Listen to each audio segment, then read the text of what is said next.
ये हमारा top 1000 question series का यार जो वीडियो है, इसमें हम लोग हाइड्रोकार्बन चैप्टर करने वाले हैं। इससे पहले मैं इनऑर्गेनिक करा चुका हूं और मेरा आइसोमेरिज्म, जीओसी1 और जो आईपीएससी है ये सब हो चुका है, ठीक है। और 3 चैप्टर शायद फिजिकल केमिस्ट्री के हो चुके हैं। तो यार परेशान मत होना, मैं बहुत ही टाइम से तुम्हारा सिलेबस खत्म कर दूंगा। मुझे लगता है कि जनवरी लास्ट तक सब कुछ खत्म हो जाएगा। बस यार जितना चीजें मैंने कराया है उसको अच्छे से रिवाइज करते चलो, ठीक है ना।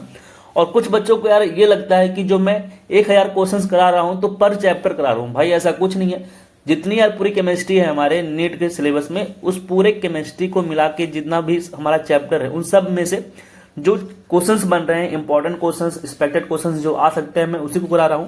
और सब मिला के 1000 क्वेश्चंस है। मतलब पर चैप्टर किसी में 50 होता है तो किसी में 40, किसी में 60 ऐसे होता है, और 1000 से कम ही क्वेश्चंस होगा, ठीक है ना।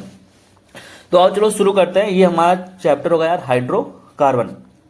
तो हाइड्रोकार्बन में यार इस चैप्टर में टोटल मुझे लगता है कि 62 क्वेश्चंस है, जिसमें से यार क्वेश्चंस जो नीट में आते हैं कम से कम 2 तो आ ही आता है, 3-4 क्वेश्चन भी आ सकता है, ठीक ना। अभी नीट 2025 में टोटल 3 क्वेश्चन यहाँ से आए थे। तो यार चलो शुरू करते हैं। और यार मैंने ट्राई किया है कि एनसीईआरटी की लाइन क्वेश्चन के साथ तुमको दिखाऊं। जैसे कोई क्वेश्चन है, अब देखो ये क्वेश्चन है तुम्हारा। अब ये क्वेश्चन एनसीईआरटी में इसका आंसर क्या हो सकता है, ठीक ना, इस वजह से। और मैं फिर से बता देता हूं यार, ये चैप्टर करने से पहले भाई हाइड्रोकार्बन अच्छे से कर लेना। तो तुम जब ये करोगे ना तुमको फिर मजा आ जाएगा, ठीक है ना। इसलिए मैं फिर से बोलूंगा यार, चैप्टर कर लो। अब ये चैप्टर तुम कहीं से भी कर सकते हो। अगर तुम्हारे पास टाइम नहीं है तो तुम वन शॉट देख लो, या जो मैं 85 इंपॉर्टेंट टॉपिक कराया हूं केमिस्ट्री के, 85 इंपॉर्टेंट टॉपिक, ठीक ना, वहां पे मैंने यार एनसीईआरटी की ही चीजें बताई है, तो तुम वहां से कर सकते हो। और मैंने ऑलमोस्ट सब कुछ कवर कर दिया है जो इंपॉर्टेंट मुझे लगा था। ओके, और चलो अब शुरू करते हैं। ये पहला क्वेश्चन है हमारा, विच of the following is obtained by liquefaction of natural gas. Natural gas को लिक्विफिकेशन किया जाता है, तो इसमें से कौन सा हमको ऑब्टेन होता है। तो यहाँ पे सीएनजी दिया है, पेट्रोल दिया है और एलएनजी दिया है, और नन ऑफ दिज। तो यार भैया इसका आंसर क्या हो सकता है, तुम अपने दिमाग से सोचो। तो इसका आंसर होगा हमारा लिक्विफाइड नेचुरल गैस। अब सोचो कि सीएनजी क्यों नहीं होगा। देखो सीएनजी और एलएनजी दोनों नेचुरल गैस से बनते हैं। दोनों किससे बनते हैं, नेचुरल गैस से। लेकिन इसको कंप्रेस किया जाता है। अगर नेचुरल गैस को कंप्रेस करोगे तो सीएनजी बनेगा। अगर नेचुरल गैस को कंप्रेस करोगे तो कंप्रेस्ड नेचुरल गैस बनेगा। अगर उसको लिक्विफाई कर दिए, ठीक ना। अब लिक्विफाई कैसे करते हैं, देखो लिक्विफाई यार थोड़ा सा ये मैं चैट जीपीटी से लाके रखा हूं। यहाँ पे देखो लिखा है कि लिक्विफाई मतलब क्या, कूलिंग कर दो ना है। नेचुरल गैस को हम लोग कूल करेंगे, और कितने टेम्परेचर, -162 डिग्री सेंटीग्रेड पे। और उस नेचुरल गैस जब लिक्विफाई हो जाता है उसे हम लोग बोलते हैं लिक्विफाइड नेचुरल गैस। और सीएनजी मतलब कंप्रेस्ड नेचुरल गैस, ये हमको मिलता है नेचुरल गैस को कंप्रेस करके, ठीक ना।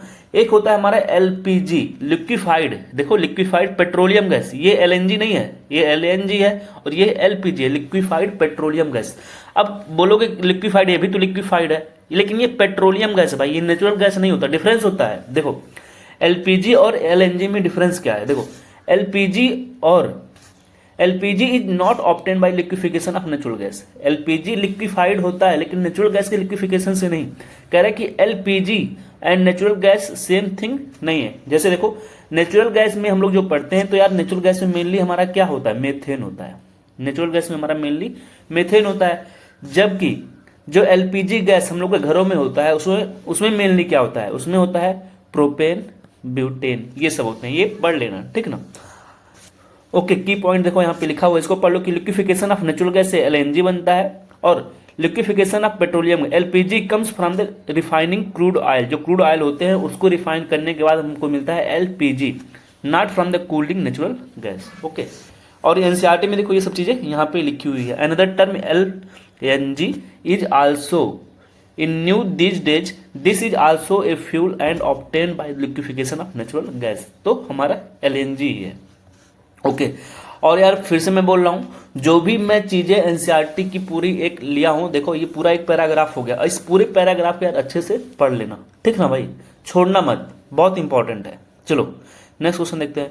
विच of the following is obtained by the distillation of petroleum gas. इसमें से कौन सा है जो पेट्रोलियम गैस के डिस्टिलेशन से मिलता है। तो आओ बताओ, पेट्रोलियम गैस का डिस्टिलेशन करना है। तो पेट्रोलियम गैस के भाई डिस्टिलेशन से हमको पेट्रोल भी मिलता है, डीजल भी मिलता है, केरोसिन ऑयल भी मिलता है। तो हमारा आंसर जो हो जाएगा ऑल ऑफ दीज हो जाएगा। ओके, अब देखो यहाँ पे लिखा है कि पेट्रोल पेट्रोल, डीजल, केरोसिन, ये सब जो होते हैं हमको मिलते हैं बाय द फ्रैक्शनल डिस्टिलेशन। याद कर लेना, अभी हम लोग पढ़ के आए हैं, इससे पहले वाला जो वीडियो था वहां पे मैंने सब बताया कि फ्रैक्शनल डिस्टिलेशन से हमको क्या मिलता है। फ्रैक्शनल डिस्टिलेशन से पेट्रोल, डीजल और केरोसिन मिलता है। किसके? फ्रैक्शनल डिस्टिलेशन पेट्रोलियम, जो पेट्रोलियम होता है उसके फ्रैक्शनल डिस्टिलेशन से फाउंड। और ये पेट्रोलियम कहाँ पे मिलता है? अंडर द क्रस्ट होता है अर्थ में। Coal gas is obtained. अब देखो कोल गैस कैसे मिलते हैं? कोल गैस हमको कैसे मिलते हैं? बाय द डिस्ट्रक्टिव डिस्टिलेशन से मिलते हैं कोल के। याद कर लेना, अगर कोई पूछे कोल गैस कैसे मिलता है तो बोलोगे कि जो कोल होता है उसका डिस्ट्रक्टिव डिस्टिलेशन करते हैं, जबकि पेट्रोल, डीजल, केरोसिन किससे मिलते हैं? फ्रैक्शनल डिस्टिलेशन से मिलते हैं। ओके, फिर इसलिए बोल रहा हूं कि पूरी पैराग्राफ पढ़ लेना। ओके, नेक्स्ट क्वेश्चन देखो, if different carbon atom are joined together to form an open chain of carbon atom. कह रहे हैं कि डिफरेंट कार्बन एटम एक दूसरे से ज्वाइन हो रहे हैं और एक ओपन चेन बना रहे हैं कार्बन एटम का विथ सिंगल बॉन्डेड ओनली, और वो एक दूसरे से जुड़े होते हैं केवल सिंगल बॉन्डेड से in a compound, then compound are term as. बताओ, कोई कंपाउंड है और ये सिंगल ऐसे चेन बना रहे हैं और एक दूसरे से सिंगल बॉन्ड ही तो है, ये सिंगल बॉन्ड है। अब मान लो कि इसी में मैं ऐसे कर दिया तो ये डबल बॉन्ड हो गया, और ऐसे कर दिया तो ये ट्रिपल बॉन्ड हो गया, ठीक है ना? ऐसा नहीं है, मान लो अभी सिंगल बॉन्ड है तो फिर से मैं यहाँ पे बना दिया डबल बॉन्ड, एक यहाँ पे बना दिया तो इसे ट्रिपल बॉन्ड नहीं बोलेंगे भैया, ये भी डबल बॉन्ड है इतना और ये भी डबल बॉन्ड है, ठीक ना? तो ये डबल बॉन्ड इसे बोलते हैं। मतलब एक जगह पे अगर एक सिंगल बॉन्ड है तो सिंगल बॉन्ड, दो हो गए तो डबल बॉन्ड और तीन हो गए तो ट्रिपल बॉन्ड। अब देखो कोई हाइड्रोकार्बन होता है भैया, हाइड्रोकार्बन किसे बोलते हैं? हाइड्रोकार्बन किसे बोलेंगे? कह रहे हैं कि कार्बन और हाइड्रोजन के कंपाउंड को बोलते हैं हम लोग हाइड्रोकार्बन। अब ये तीन टाइप के होते हैं, सैचुरेटेड, अनसैचुरेटेड और एरोमेटिक हाइड्रोकार्बन। एरोमेटिक हाइड्रोकार्बन के बारे में हम लोग पढ़ ही चुके हैं, ये सब होता है हमारा। एरोमेटिसिटी कैसे बताते हैं, कोई कंपाउंड एरोमेटिक है कि नॉन एरोमेटिक है कि एंटी एरोमेटिक है, यार मैं बता चुका हूं इसके पहले वाले वीडियो में, तो उसको अच्छे से तैयार कर लेना। अब देखो सैचुरेटेड हाइड्रोकार्बन किसे बोलोगे? जब कार्बन कार्बन के बीच में सिंगल बॉन्ड हो, जब सिंगल बॉन्ड होता है कार्बन कार्बन एटम के बीच में, उसे बोलते हैं हम लोग क्या? Saturated hydrocarbon. अनसैचुरेटेड कब बोलेंगे? मतलब जब डबल बॉन्ड हो या ट्रिपल बॉन्ड हो या मल्टीपल बॉन्ड हो, ठीक ना? देखो लिखा कि वन मतलब एक से ज्यादा, मतलब मल्टीपल बॉन्ड जब प्रेजेंट हो जाए कार्बन कार्बन के। देखो तो सिंगल बॉन्ड वाला मतलब हमारा क्या होते हैं? एल्केन होते हैं, एल्केन या साइक्लो एल्केन, ठीक ना? एल्केन या साइक्लो एल्केन। एल्कीन जो होते हैं हमारे अनसैचुरेटेड होते हैं, एल्कीन और एल्काइन, और एरोमेटिक देख ही रहे हो, ठीक ना? देखो हाइड्रोकार्बन का यहाँ पे डिफिनेशन दिया है, the term hydrocarbon is self explanatory which means compound of carbon and hydrogen को ही बोलते हैं हाइड्रोकार्बन, ठीक ना? और पूरा बताया है इसके बारे में, हाइड्रोकार्बन के बारे में, ये सब अच्छे से भैया पढ़ लेना, ठीक है ना? जो हाईलाइट मैंने किया है इसको पढ़ना ही है, बाकी चीजें भी तुम लोग पढ़ लेना। अब देखो आंसर क्या होगा, इसका आंसर हो जाएगा हमारा एल्केन। एल्केन में ये तो सिंगल बॉन्ड होता है, बाकी सब में देखो यहाँ पे एल्कीन है, मतलब यहाँ पे डबल बॉन्ड है। बेंजीन रिंग देख ही रहो, यहाँ पे भी डबल बॉन्ड होता ही हमारा। यहाँ पे देखो एल्काइन है, मतलब ट्रिपल बॉन्ड हो गया। एल्काइन देखो, एल्काइन में ट्रिपल बॉन्ड है। ओके, नेक्स्ट क्वेश्चन आओ, ये सब पढ़ लेना भाई यार, ठीक है ना? जो मैंने चीजें यहाँ पे सब कुछ लिखा है भाई, ये सब जो चीजें दिया है बहुत यार मेहनत करके बनाया हूँ। पीडीएफ कम से कम 3 दिन लगा है, और मुझे लगता है कि मैं ऐसे लगातार नहीं बनाया हूँ 3 दिन लग गया कि पूरा 12-12 घंटा या 9-9 घंटा मेहनत कर रहा हूँ, नहीं, कम से कम 5-6 घंटा दिया हूँ एक पीडीएफ, मतलब 3 दिन, मतलब मान के चलो कि 12 से 14 घंटा लगा है इस पूरे पीडीएफ को बनाने में। तो भाई अच्छे से पढ़ना ईमानदारी से। अगर मैं इस पीडीएफ को बनाने में इतना मेहनत कर सकता हूँ तो तुम अपना 4 से 5 घंटा पढ़ने के लिए तो दे ही सकते हो ना भाई। तो यार मेरी तरह से जैसे मैं मेहनत कर रहा हूँ, कम से कम मैं तो सेलेक्ट हो गया हूँ, अगर तुम भी मेहनत करोगे तो यार तुम भी सिलेक्ट हो जाओगे, अच्छे कॉलेज में चले जाओगे, बस इतनी बात है। तो मैं फिर से बोलूंगा यार मेहनत करो, ठीक ना? मेहनत करना सीखो। नेक्स्ट क्वेश्चन देखो, कह रहा है कि एल्केन मतलब सिंगल बॉन्ड वाले, alkane are known as paraffins because they. Alkane को हम लोग पैराफिन बोलते हैं। देखो हमारा जो एल्केन होता है उसको हम लोग क्या बोलते हैं? पैराफिन बोलते हैं। एल्केन को हम लोग क्या बोलते हैं? पैराफिन बोलते हैं। लिखा कि एल्केन को हम लोग पैराफिन बोलते हैं। देखो यहाँ पे लिखा है एल्केन को हम लोग पैराफिन बोलते हैं। ऐसा क्यों बोलते हैं? कह रहे हैं कि हाइड्रोकार्बन्स आर इनर्ट, ये हाइड्रोकार्बन्स इनर्ट होते हैं under the normal condition as they do not react with the acid base and दूसरे रिएजेंट से, ठीक ना? पैराफिन मीन्स होता है लिटिल एफिनिटी, तो याद कर लेना इसको। अब देखो यहाँ पे मेथेन लिखा, methane is the first member of the, ये सब जो चीजें हाईलाइट करना है, ये सब चीजें पढ़ना जरूरी है, उसको पढ़ लेना। लेकिन मैं क्वेश्चन का आंसर करा रहा हूँ। देखो लिखा कि एल्केन को हम लोग पैराफिन बोलते हैं, क्यों? क्योंकि ये इनर्ट होते हैं अंडर द नॉर्मल कंडीशन और they do not react to acid base और दूसरे रिएजेंट से। तो हमारा आंसर चौथे का क्या हो जाएगा भैया? चौथे का सी हो जाएगा। देखो यहाँ पे चीजें दी हुई है, इसको पढ़ लेना। बाकी चीजें जो हाईलाइट की है उसको भी पढ़ो और जो चीजें यहाँ पे नीचे लिखा गया है उसको भी पढ़ लेना। ओके, अब देखो जैसे एल्केन को हम लोग पैराफिन बोल रहे हैं, इसी तरीके से एल्कीन को क्या बोलते हैं? अब देखो एनसीईआरटी में मैं फिर लाके यहाँ पे तुमको पास में रख दिया ताकि देख लो, तुमको एक मेमोराइज रहे कि एल्केन को पैराफिन बोलते हैं। तो एल्कीन को क्या बोलते हैं? एल्कीन को बोलते हैं भैया हमारा ओलिफिन्स, मतलब ऑयल फॉर्मिंग होता है। अभी क्यों होता है, देखो रीजन भी सब कुछ यहाँ पे दिया हुआ है, इसलिए मैं चीजें सब एक जगह रख दिया हूँ, ठीक है ना यार, ताकि तुमको चीजें कंपेयर करके याद रहे। ओके, और एल्काइन के बारे में देखो यहाँ पे चीजें कुछ लिखी हुई है, इसको भी अच्छे से पढ़ लेना। जैसे पूछ लेता है कि एल्केन का फर्स्ट मेंबर कौन सा होता है? मेथेन होता है। एल्कीन का फर्स्ट मेंबर कौन होगा? यहाँ पे देख लोगे दिया होगा, ये होगा फर्स्ट मेंबर, ठीक ना। इसका देखो एल्काइन का फर्स्ट मेंबर कौन होता है? तो इसका एल्काइन का फर्स्ट मेंबर देखो इथाइन होता है। तो ये सब भी चीजें पूछी जा सकती है तुमसे, तो ये चीजें याद कर लेना। ओके, नेक्स्ट क्वेश्चन आओ।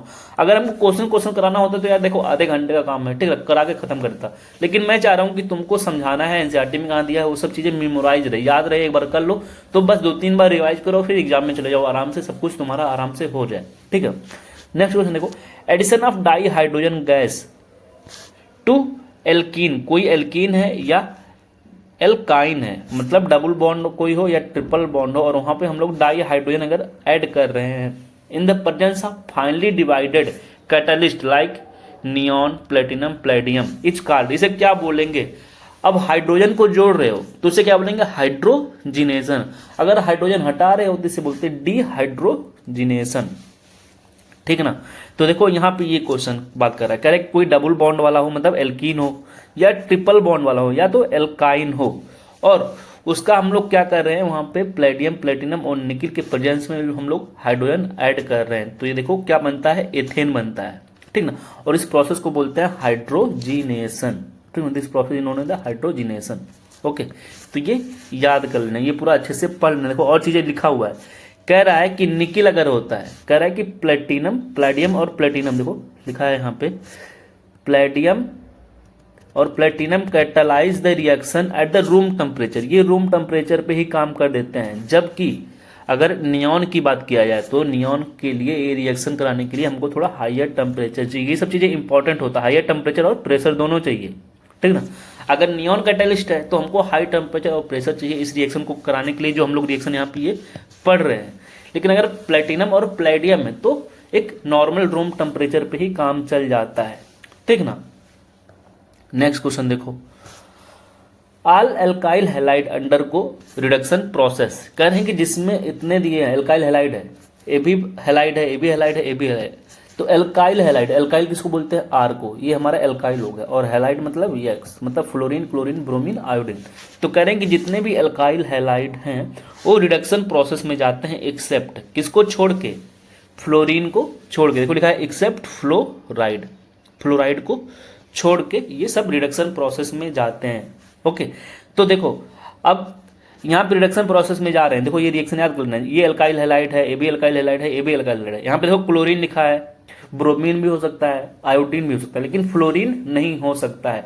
अगर रिएक्टिविटी ऑर्डर देखा जाए, alkyl iodide, alkyl bromide, alkyl chloride, alkyl fluoride में सबसे ज्यादा रिएक्टिविटी किसकी होती है? आयोडाइड की, फिर ब्रोमाइड की, क्लोराइड, और क्लोरीन तो फ्लोरीन ये रिएक्ट ही नहीं करता है, ठीक ना। तो हमारा आंसर यहाँ पे भैया क्या हो जाएगा? फ्लोराइड हो जाएगा। ओके, अब ये चीजें अच्छे से कर लेना। नेक्स्ट क्वेश्चन देखो, among the following which hydrocarbon is not obtain by Wurtz reaction, बताओ जो ओरिज रिएक्शन हम लोग पढ़ते हैं इससे कौन सा हाइड्रोकार्बन हम लोग नहीं बना सकते हैं?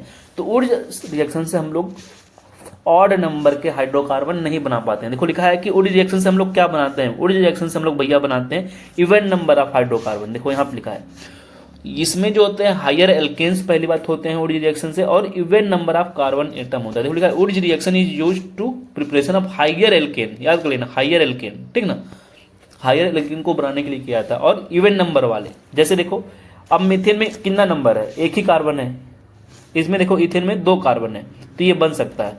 यहाँ पे देखो ये 4 कार्बन है तो ये भी बन सकता है। ये 8 कार्बन है यहाँ पे, ये भी बन सकता है, मतलब ये भी बन सकता है, ये भी बन सकता है, ये भी, लेकिन ये बन नहीं पाएगा। तो हमारा आंसर ये हो जाएगा, ठीक ना। बाकी पढ़ लेना इसको। वुड रिएक्शन कैसे कराते हैं, ड्राई ईथर होता है और 2 मॉलिक्यूल ऑफ सोडियम होता है और 2 मॉलिक्यूल ऑफ एल्काइल हैलाइड होता है और उसे बना लेते हैं। ये सब चीज देख लेना। नेक्स्ट क्वेश्चन देखो, कह रहे हैं कि soda lime is a mixture of. Soda lime किसका मिक्सचर होता है? तो हम लोग जानते हैं सोडा लाइम, सोडा बोल रहा है मतलब क्या, NaOH, सोडा इसे बोलते हैं सोडा, NaOH, और लाइम मतलब क्या, CaO, लाइम मतलब Ca, तो हमारा NaOH प्लस CaO, यही हो गया हमारा सोडा लाइम। अब देखो इससे इसका यूज किया था, देखो सोडा लाइम एक रिएक्शन होता है, soda lime D carboxylation reaction. देखो डी कार्बो यहाँ पे लिखा है कि कार्बोक्सिलिक एसिड, ठीक ना। तो सोडा लाइम डी कार्बोक्सिलेशन, देखो डी कार्बोक्सिलेशन यहाँ पे लिखा हुआ है। तो soda lime D carboxylation reaction क्या होता है कि इसमें कोई हम लोग लेते हैं सोडियम का एसीटेट लेते हैं। देखो सोडियम हो गया और इसका ये हमारा एसीटेट है, ये हमारा सोडियम हो गया।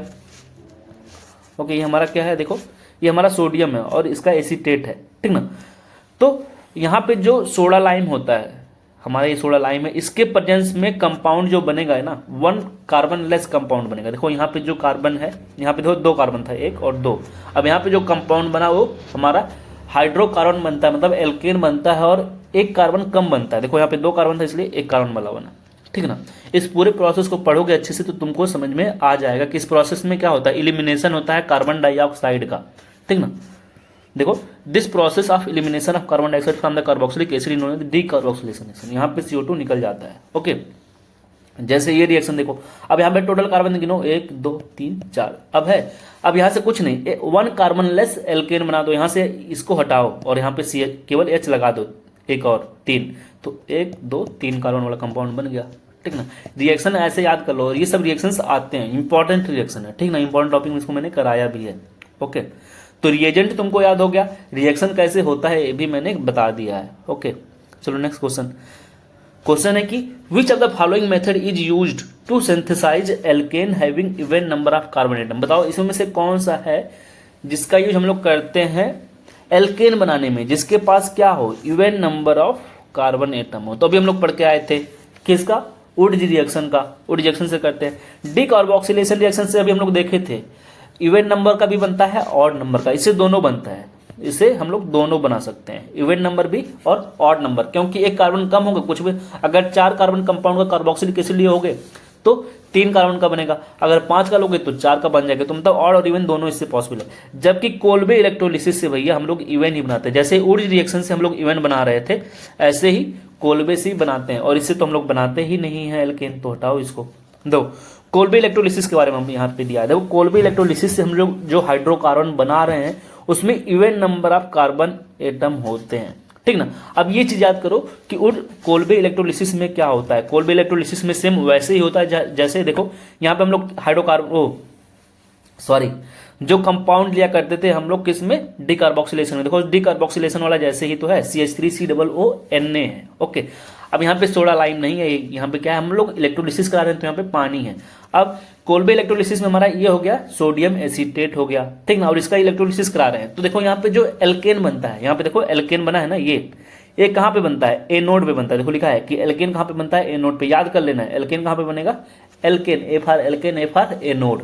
ओके, और कार्बन डाइऑक्साइड भी कहाँ पे बनता है, ए नोड पे बनता है। ये दोनों याद कर लेना, एल्केन और कार्बन डाइऑक्साइड दोनों ए नोड बनता है। ऐसे नहीं याद कर लेना कि सी फॉर कार्बन डाइऑक्साइड और सी फॉर कैथोड, ये मत याद करना, ठीक ना। ये दोनों कार्बन कंटेनिंग ए नोड, ठीक ना, ए नोड पे बनते हैं, ए नोड पे। ओके, और हमारे देखो हाइड्रोजन गैस बन रहा है, ये कहाँ पे बनता है, कैथोड पे बन रहा है। अब देखो यहाँ पे ये लिखा है ए नोड पे जो रिएक्शन हो रहा है, ए नोड पे रिएक्शन कौन कौन हो रहा है। देखो अब यहाँ पे हमारा एल्केन बन रहा है, देखो ए नोड पे हमारा एल्केन बन गया और हमारा CO2 भी बन गया है ए नोड पे, जबकि कैथोड पे कौन बन रहा है, हाइड्रोजन बन रहा है। ओके, तो इसको अच्छे से पढ़ लेना। नेक्स्ट क्वेश्चन देखो, क्वेश्चन है कि which of the following statement are correct regarding Kolbe's electrolysis process. Kolbe electrolysis process के बारे में क्या सही है। तो alkanes containing even number of carbon atom are prepared, ये सही है कि एल्केन्स जो बनते हैं इवन नंबर के होते हैं। दूसरा, सोडियम और potassium salt of carboxylic acid are taken as a substrate, ये भी सही है। सोडियम या पोटेशियम के ही तो कार्बोक्सिलिक एसिड ले रहे थे हम लोग। देखो ये जो हमारा कार्बोक्सिलिक एसिड है भैया यार, ये सोडियम का हो सकता है या पोटेशियम का हो सकता है। देखो यहाँ पे लिखा हुआ है एनसीईआरटी में, इसलिए बोल रहा हूँ कि एनसीईआरटी की चीज़ें अच्छे से याद करते चलो, इसलिए मैं साथ में लेके चलता हूँ, इसलिए इस तरह से क्वेश्चंस करा रहा हूँ, ठीक ना भाई। ओके आगे बढ़ूँ। अब देखो हमारा ये भी सही हो गया। तीसरा देखो, methane can be prepared by this method, गलत हो गया ना। या तो देखो, या तो हमारा ये वाला स्टेटमेंट सही होगा या तो ये स्टेटमेंट सही होगा, अगर हम कुछ नहीं पढ़े हो तो। क्योंकि यहाँ पे देखो बोला है कि एक बार इवन नंबर का हम लोग बनाते हैं, यहाँ पे बोल रहा है कि ऑड नंबर का बनाते हैं, तो गलत हो जाएगा ना ऐसे ही। तो हम लोग को, लेकिन हम लोग तो पढ़ के आए हैं ना, हमको पता है कि हम लोग इवन नंबर का ही बनाते हैं, ऑड नंबर का बनाते नहीं, गलत हो गया। Hydrogen gas is liberated at anode, अभी बताया था हाइड्रोजन कहाँ पे बनता है, कैथोड पे, ठीक ना। तो ये भी गलत हो गया। फर्स्ट और सेकंड सही है। ओके फर्स्ट और सेकंड स्टेटमेंट हमारा सही हो गया। नेक्स्ट क्वेश्चन देखो, क्वेश्चन है कि arrange the following in decreasing order of their boiling point. हमको इन सब चीजों को अरेंज करना है इनके बॉइलिंग पॉइंट के डिक्रीजिंग ऑर्डर में। तो देखो यार बॉइलिंग पॉइंट जब पढ़ोगे ना, पूरी केमिस्ट्री की बात कर रहा हूँ, मतलब ऑर्गेनिक में, तो हमारी जो बॉइलिंग पॉइंट होती है यार डायरेक्टली प्रोपोर्शनल होती है वान डेर वाल्स फोर्स के। बॉइलिंग पॉइंट डायरेक्टली प्रोपोर्शनल होता है किसके, वान डेर वाल्स फोर्स के। जितना ज़्यादा बॉइलिंग पॉइंट उस मॉलिक्यूल को उतना ज़्यादा, किसी मॉलिक्यूल का मॉलिक्यूलर वेट जितना ज़्यादा बॉइलिंग पॉइंट उसका उतना ही ज़्यादा। अगर सरफेस एरिया ज़्यादा, अगर सरफेस एरिया ज़्यादा हो जा रहा है तो सरफेस एरिया अगर भैया ज़्यादा है तो बॉइलिंग पॉइंट ज़्यादा होगा। लेकिन बॉइलिंग पॉइंट ब्रांचिंग के इनवर्सली प्रोपोर्शनल है, ब्रांचिंग बढ़ता है तो सरफेस एरिया कम होते जाता है, ठीक ना। अब देखो ये सब चीज़ें यहाँ पे लिखी हुई है, ये सब एनसीईआरटी में जो मैंने सब बोला है ना, यहाँ बस इतने में लिख दिया है, ये सब चीज़ें पूरी एनसीईआरटी में ना लिख के दिया है, ठीक ना। और भी पॉइंट लिखा है ये सब बॉइलिंग पॉइंट के बारे में, इसको पढ़ लेना। मैं तुमको यहाँ से दिखाता हूँ। कह रहा है देखो मेथेन है, अब इसका मॉलिक्यूलर वेट कितना है, 16 था, लेकिन यहीं पे देखो इथेन, इसका मॉलिक्यूलर वेट 32 हो गया, सॉरी 30 है, ठीक ना। अब देखो मॉलिक्यूलर वेट बढ़ा है तो बॉइलिंग पॉइंट भी बढ़ गया, देखो 111 से 184 हो गया। देखो मॉलिक्यूलर वेट और बढ़ा तो बॉइलिंग पॉइंट और बढ़ गया। तो देखो मॉलिक्यूलर वेट बढ़ रहा है, बॉइलिंग पॉइंट बढ़ते चला जा रहा है। लेकिन इस दोनों में देखो, इसमें इन दोनों का, यहाँ पे इसमें देखो, इसमें देखो, इसमें और इसमें, इन दोनों का मॉलिक्यूलर वेट बराबर, इन दोनों का आपस में बराबर है। तो इन दोनों का जब बराबर था भैया तो इसका ज्यादा क्यों, इसका कम क्यों है। अभी हम लोग पढ़े थे कि ये ब्यूटेन है, मतलब ऐसे सब रहा होगा, ठीक ना। लेकिन ये देखो ब्रांचिंग हो गया, अब इसमें जब ब्रांचिंग होगा तो बॉइलिंग पॉइंट अपने आप कम हो जाता है। यहाँ पे देखो, यहाँ पे अब इसकी बात करता हूँ, तो यहाँ पे देखो ऐसे नॉर्मल एक कार्बन का चेन है, ऐसे इस तरीके से 5 कार्बन का। अब यहाँ पे देखो ब्रांचिंग, एक ब्रांचिंग हो, यहाँ पे 2 ब्रांचिंग हो तो और कम हो गया, देखो कम होते चला गया, इसका सबसे ज्यादा है। तो ब्रांचिंग होने से बॉइलिंग पॉइंट कम होता है। अब देखो क्वेश्चन हमारा जो था, कह रहे कि नॉर्मल ब्यूटेन है, नॉर्मल पेंटेन है। पहली बात तो ब्यूटेन और पेंटेन में बात करें तो पेंटेन वाले का ज्यादा होगा, क्योंकि यहाँ पे 5 कार्बन है, यहाँ पे 4 कार्बन है।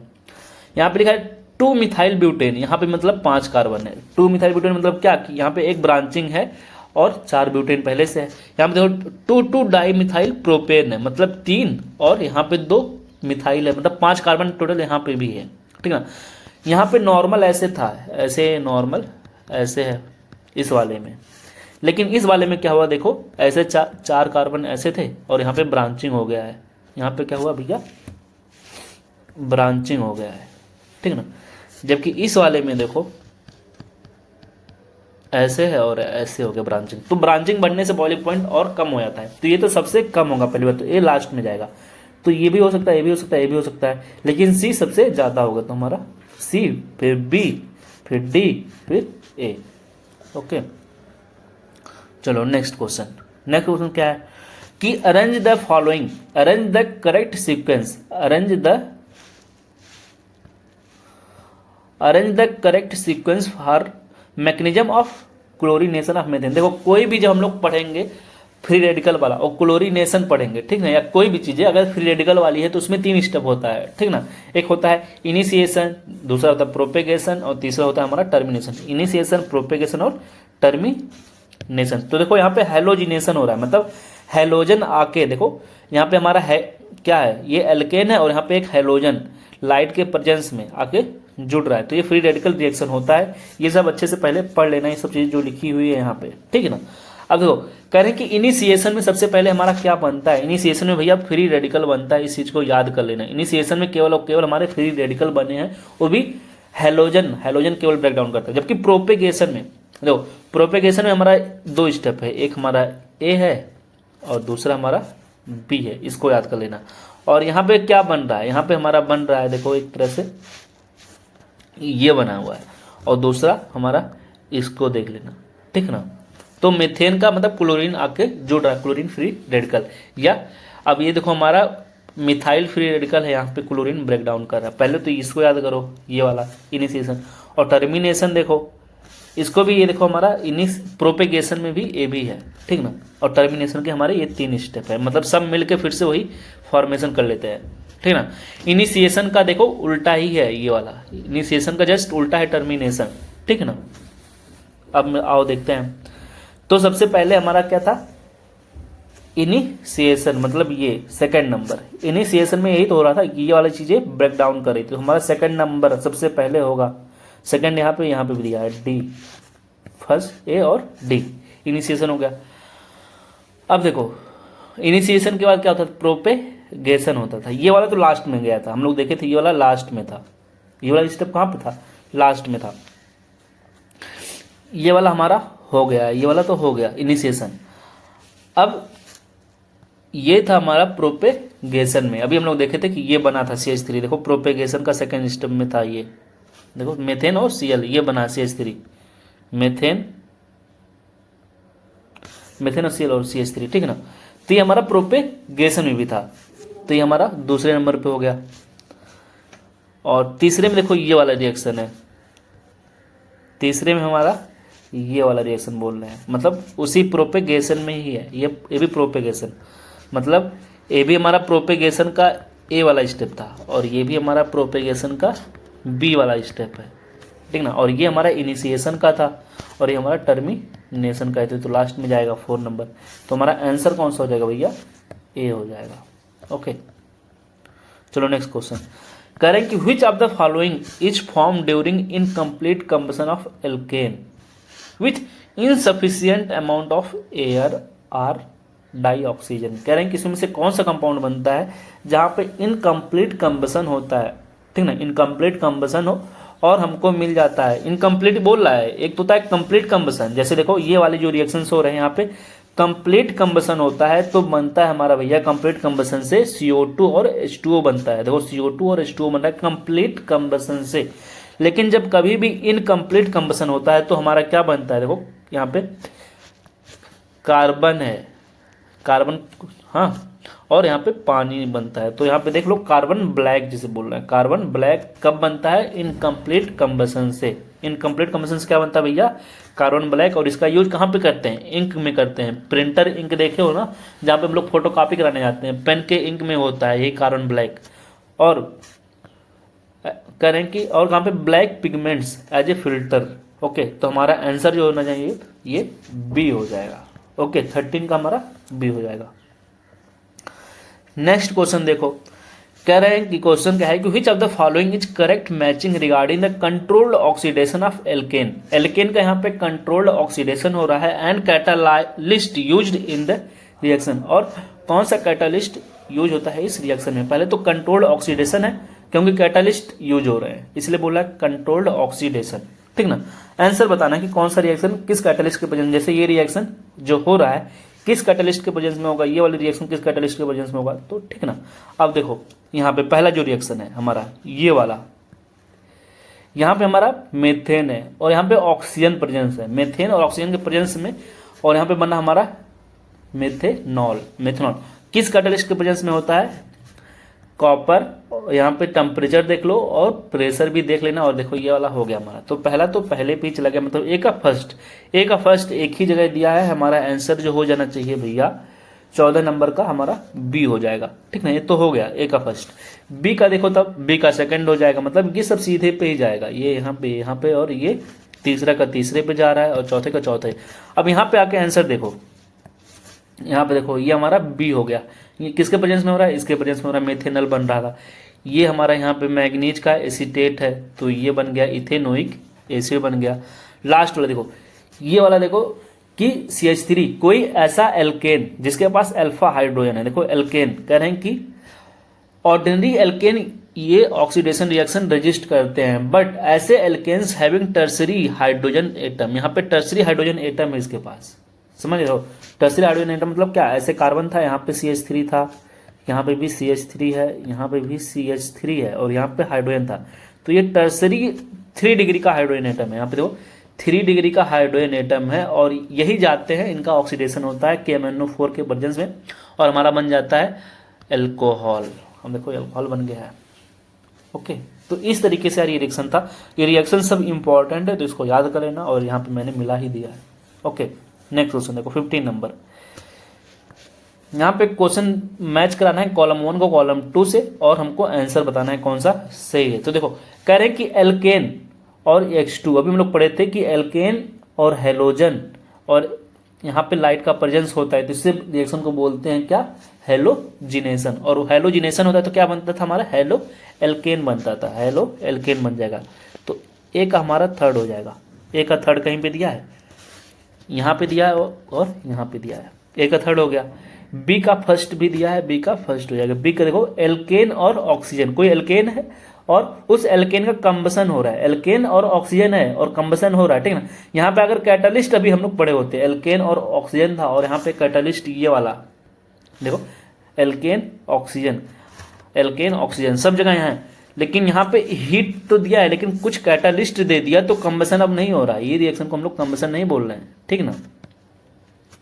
अब यहाँ पे अलग अलग प्रोडक्ट बन रहे हैं, नहीं तो ऐसे CO2 और H2O बन जाता, CO2 और H2O, लेकिन अलग अलग कैटालिस्ट प्रेजेंट होने की वजह से, इसलिए इसको बोल रहे हैं कंट्रोल्ड ऑक्सीडेशन। ये भी एक तरह से कंबसन रिएक्शन ही है, ठीक ना। कंबसन रिएक्शन में लेकिन CO2 और H2O बनता, लेकिन यहाँ पे देखो CO2 और H2O नहीं बन रहा है, ठीक ना। ये वाले हैं कंट्रोल्ड ऑक्सीडेशन। ये रिएक्शंस कैसे हैं, कंट्रोल्ड ऑक्सीडेशन, क्योंकि यहाँ पे कैटालिस्ट प्रेजेंट है, ठीक ना भैया। इसलिए थोड़ा सा कंपेयर करके चीजें पढ़ा करो। तो ये देखो हमारा किस पे चला जाएगा, बी का हमारा फर्स्ट हो गया, ठीक ना। अब करेंगे एल्केन और O2। देखो एल्केन और O2 यहाँ पे कैटालिस्ट आ गया है, यही तो दिक्कत है। अब यहाँ पे कैटालिस्ट आ गया और हीट, तो क्या बन रहा है तो बताओ, M2O3। M2O3 के प्रेजेंस में क्या बना है, देखो ये एल्केन और O2 और M2O3 को मेथेनल बन रहा है, मेथेनल, मेथेनल मतलब एल्केनल, मेथेनल को ही तो बोलते हैं एल्केनल। लो एल्केन क्योंकि है तो एल्केनल बनेगा। और ये रिएक्शन देखो एन हेक्सेन है, एन हेक्सेन मतलब नॉर्मल ऐसे हेक्सेन है, ऐसे 6 कार्बन है ऐसे, और इस टेम्परेचर पे और ये प्रेशर पे बेंजीन रिंग बनाते हैं। बेंजीन याद कर लेना, इसे बोलोगे बेंजीन नहीं, ये बन रहा है, याद कर लो। अगर नॉर्मल हेक्सेन है और ये टेम्परेचर है तो ये बनता है, चाहे ये टेम्परेचर हो और प्रेशर हो, चाहे एक चीज और देख लो, यहीं पे कहाँ गया ये वाला, या तो ये दोनों चीजें हो, ये टेम्परेचर देखो, ये टेम्परेचर था ये प्रेशर था, बना दिए, ये वाला यही तो है। या हम बोले ये कैटालिस्ट हो या ये कैटालिस्ट हो या ये कैटालिस्ट हो तो बन जाएगा भैया। इसलिए बोल रहा हूँ कि इसको सब अच्छे से याद करो। ओके, ये हमारा रिएक्शन बन गया। नेक्स्ट क्वेश्चन देखो, कह रहे हैं कि normal alkane on heating in presence of an hydrogen chloride HCl isomerise to branch chain. कह रहे हैं कि कोई नॉर्मल एल्केन, जैसे यही था हमारा नॉर्मल एल्केन, अब इसको जब हीट किए, एक नॉर्मल टेम्परेचर तो है नहीं, बहुत हाई टेम्परेचर है और बहुत प्रेशर भी है, या कुछ कैटालिस्ट है तो बेंजीन रिंग बन जा रहा था। लेकिन इसी तरीके से कोई नॉर्मल एल्केन हो और उसको हीट कर रहे हैं इन द प्रेजेंस ऑफ, किसी के प्रेजेंस में हीट कर रहे हैं। अब वो किसके प्रेजेंस में हीट कर रहे हैं और वहाँ पे क्या है, हाइड्रोजन का क्लोराइड है, HCl भी है, तो वहाँ पे एक आइसोमर का ब्रांच चेन बनता है। देखो HCl के प्रेजेंस में हीट कर रहे हैं और कोई कैटालिस्ट है तो क्या बन रहा है, अब यहाँ पे ये ना बन के क्या बन रहा है, एक आइसोमर का चेन बन रहा है। तो एनसीईआरटी देखो कहाँ पे दिया गया ये। अब देखो HCl है, कह रहा है यही नॉर्मल हेक्सेन था, यही नॉर्मल हेक्सेन था जब हम लोग हाई टेम्परेचर, ये देखो यही नॉर्मल हेक्सेन है भैया, यही नॉर्मल हेक्सेन और यही था। जब इसको रख दिए तो बेंजीन बन जा रहा है, लेकिन यही नॉर्मल हेक्सेन है जब इस कैटालिस्ट को हम लोग रख दे रहे हैं तो ये आइसोमेराइजेशन हो जा रहा है, ठीक ना, इसको बोल रहे हैं आइसोमेराइजेशन। तो ये चीजें इंपॉर्टेंट हो गई फिर, ठीक ना। तो यहाँ पे कैटालिस्ट में हमारा एनहाइड्रस AlCl3 हो जाएगा। यहाँ पे क्या लिखोगे, एनहाइड्रस AlCl3 और HCl तो था ही। नेक्स्ट क्वेश्चन देखो, ये क्वेश्चन यार मैं करा चुका हूँ, ये तो मैं बस तुमको कुछ चीजें याद कराने के लिए था कि H2 और CO अभी बना था ना, H2 और CO, H2 और CO को हम लोग क्या बोलते हैं, सिंथेसिस गैस बोलते हैं। N2 और CO को प्रोड्यूसर गैस बोलते हैं, ठीक है ना। ये सब चीजें याद कर लेना, बाकी इसका आंसर तुम कमेंट करके बताना कि ये किस पे मिलाओगे, इसको कहाँ पे मिलाओगे, ठीक ना। एल्यूमिनो सिलिकेट मतलब जियोलाइट, चलो मैं बता देता हूँ, और कैसे लगा मतलब फिल्ट्रेशन ऑफ प्लांट। ओके, तो ये था आंसर कर दिया। ये वाला क्वेश्चंस मैं इसलिए लिया हूँ यार, इसको मैं करा चुका हूँ कि H2 और CO को क्या बोलते हैं, सिंथेसिस गैस। यहाँ पे देखो कहीं पे एक क्वेश्चन था H2 और CO, इसको हम लोग क्या बोलते हैं, सिंथेसिस गैस। और ये हमारे कहाँ पे दिया है, ऑर्गेनिक केमिस्ट्री में। देखो यहीं पे एक रिएक्शन है ये वाला, मेथेन और H2O in the presence of निकल कैटालिस्ट, तो बनता है कार्बन मोनोऑक्साइड और H2O, ठीक है ना। टेम्परेचर देख ही लो अच्छे से, टेम्परेचर कितना है, ये सब याद करने के लिए तुम्हारे, ठीक है ना, इसलिए इसको ले आओ। अब देखो यहाँ पे क्वेश्चन है कि in which of the following reaction the product given is incorrect, बताओ इसमें से कौन सा प्रोडक्ट गलत दिया गया है। हम लोग जानते हैं मेथेन होता है और O2 होती है, और कॉपर के साथ अगर ये टेम्परेचर और प्रेशर है तो यही बनता है, ये तो सही है। नॉर्मल एल्केन Cr2O3 और भी कैटलिस्ट थे, M2O3 था, V2O5 था, ठीक ना, या और ये टेम्परेचर और प्रेशर थे, तो यहाँ पे क्या बन रहा था, बेंजीन रिंग बन रहा था भैया, ये थोड़ी बना था केवल ऐसे, बेंजीन रिंग था, इसलिए ये गलत हो गया, यही गलत है हमारा। बाकी ये हम लोग देखे थे अल्कोहल ही बन गया था हाइड्रोजन हटा के, और ये वाला हमारा बन रहा है प्रोड्यूस सिंथेसिस गैस। देखो इसको बोलते हैं सिंथेसिस गैस। ओके, तो इसको पढ़ लेना, इसको हम लोग यहाँ पे लिखा नहीं हुआ है, तुमको याद कराने के लिए चीजें मैं ले लिया था। ओके, इसको पढ़ लो, ये सब चीजें देखो लिखा हुआ, कैटलिस्ट भी लिखा है, इसको छोड़ना मत। ओके, कम से कम भाई अगर मैं 14 से 15 घंटा इसको दिया हूँ यार बनाने के लिए, तो तुम भी अपना 5-6 से घंटा दो, 5-6 घंटा अच्छे से तैयार हो जाएगा यार, ठीक है। छोड़ के भागो मत कोई, 62 ही क्वेश्चन तो है, 3 क्वेश्चन आएगा तुम्हारे नीट में, सोचो इसी में से। नेक्स्ट क्वेश्चन देखो, कंसीडर द गिवन रिएक्शन, ये जो कुछ रिएक्शंस दिए गए इनको कंसीडर करिए और आंसर बताइए। देखो जब प्लैटियम और कार्बन होते हैं, इसको बोलते हैं क्या, लिंड लार्ड कैटालिस्ट, PDC। देखो लिंड लार्ड कैटालिस्ट के बारे में यहाँ पे लिखा हुआ है, लिंड लार्ड कैटालिस्ट किसे बोलते हैं, पार्सली डीएक्टिवेटेड पैलेडाइज्ड चारकोल को, पार्सली डीएक्टिवेटेड पैलेडाइज्ड चारकोल को लिंड लार्ड कैटालिस्ट बोलते हैं। देखो पैलेडाइज्ड चारकोल है, ठीक है ना, और इसका डीएक्टिवेशन किसके थ्रू करते हैं, एक पॉइजन होता है सल्फर कंपाउंड या क्विनोन, याद कर लेना, सल्फर या क्विनोन, ठीक ना। तो ये हमारे लिंड लार्ड कैटालिस्ट, देखो अब यहाँ पे PDC है, ठीक ना, और यहाँ पे कोई एल्काइन होता है, एल्काइन अगर होता है तो क्या बनता है, सिस बनता है, सिस बन जाता है, याद कर लेना, PDC के प्रेजेंस में, इसी एल्काइन के प्रेजेंस में, देखो यही एल्काइन सेम है, ठीक ना। और यहाँ पे अगर वही हम लोग सोडियम या लिक्विड अमोनिया, जिसे बिर्च रिडक्शन बोलते हैं, ठीक ना, तो ट्रांस बनता है, इसको क्या बोल रहे हैं, बिर्च रिडक्शन, याद कर लेना, बिर्च रिडक्शन बोलते हैं। ओके, अब देखो यहाँ पे था, ये तो नॉर्मल एल्केन था, तो इथिन बन जा रहा है, PDC। अगर प्लेटिनम, अभी हम लोग पढ़े थे, हाँ, प्लेटिनम और निकिल था, यही एल्केन, यही हुआ करता था, तो नॉर्मल एल्केन बन जाता था, मतलब ये सब हटा दो, एक सिंगल बॉन्ड था।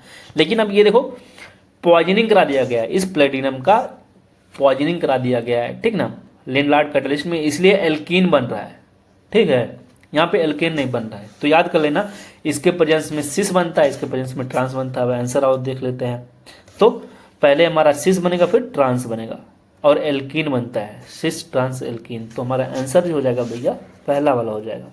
ओके, नेक्स्ट क्वेश्चन देखो, कह रहे हैं क्वेश्चन दिया गया है कि ये जो रिएक्शंस है इसका आंसर ए क्या होगा। अब देखो हम लोग जानते हैं कि यहाँ पे ये क्या है, हमारा एल्काइल हैलाइड है, देखो इसको बोलते हैं एल्काइल, इसको बोलते हैं हैलाइड। अब एल्कोहल मतलब एल्कोहलिक KOH है, एल्कोहलिक KOH के प्रेजेंस में इसको हीट कर रहे हैं, तो क्या बनता है, तो देखो यहाँ पे होता है बीटा एलिमिनेशन। ये बताओ जिससे ये हमारा सब्स्टिट्यूएंट्स ग्रुप है, इसको बोलते हैं अल्फा कार्बन और इसको बोलते हैं बीटा कार्बन। तो ये अब यहाँ से ये हटेगा, ये तो हट जाएगा, और हाइड्रोजन यहाँ से, तो यहाँ पे हो जाएगा बीटा एलिमिनेशन, यहाँ पे डबल बॉन्ड आ जाएगा। तो आंसर जो हो जाना चाहिए हमारा कौन सा, ए वाला हो जाना चाहिए। अब वो उल्टा कर दिया है बस, ठीक है ना, तो आंसर हमारा कौन सा हो जाएगा, ए वाला। अब देखो यहाँ पे वही इसको बता रहा है कि ये हमारा जहाँ पे हैलाइड जुड़ा होता है। अब देखो हैलाइड में क्या है, क्लोरीन, ब्रोमीन और आयोडीन है, फ्लोरीन नहीं है, ठीक ना। अब देखो ये हमारा हो गया अल्फा हाइड्रोजन, क्योंकि यहाँ से जिससे ये जुड़ा होता है तो अल्फा कार्बन हो गया और ये बीटा कार्बन हो गया, और यहाँ से एक हाइड्रोजन हट जाता है तो ये बनता है, ठीक ना।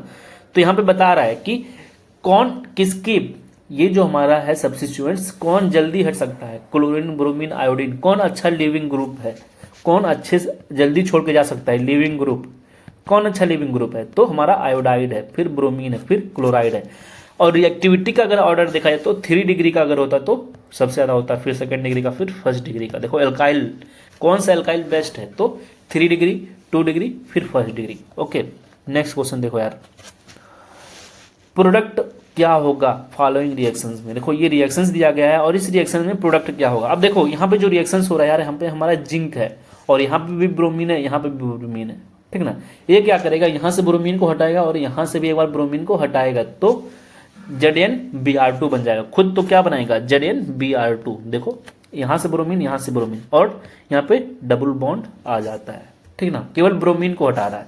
तो इसे बोलते हैं from vicinal dihalide. Vicinal dihalide मतलब क्या, कि देखो ऐसे ही 2 कार्बन हो आसपास के, ठीक ना, और उनके आसपास के जस्ट कोई एटम लगाओ या हेलोजन सेम टाइप लगाओ, इसे विसनल बोलते हैं, ये विसनल है एक दूसरे का, ठीक ना।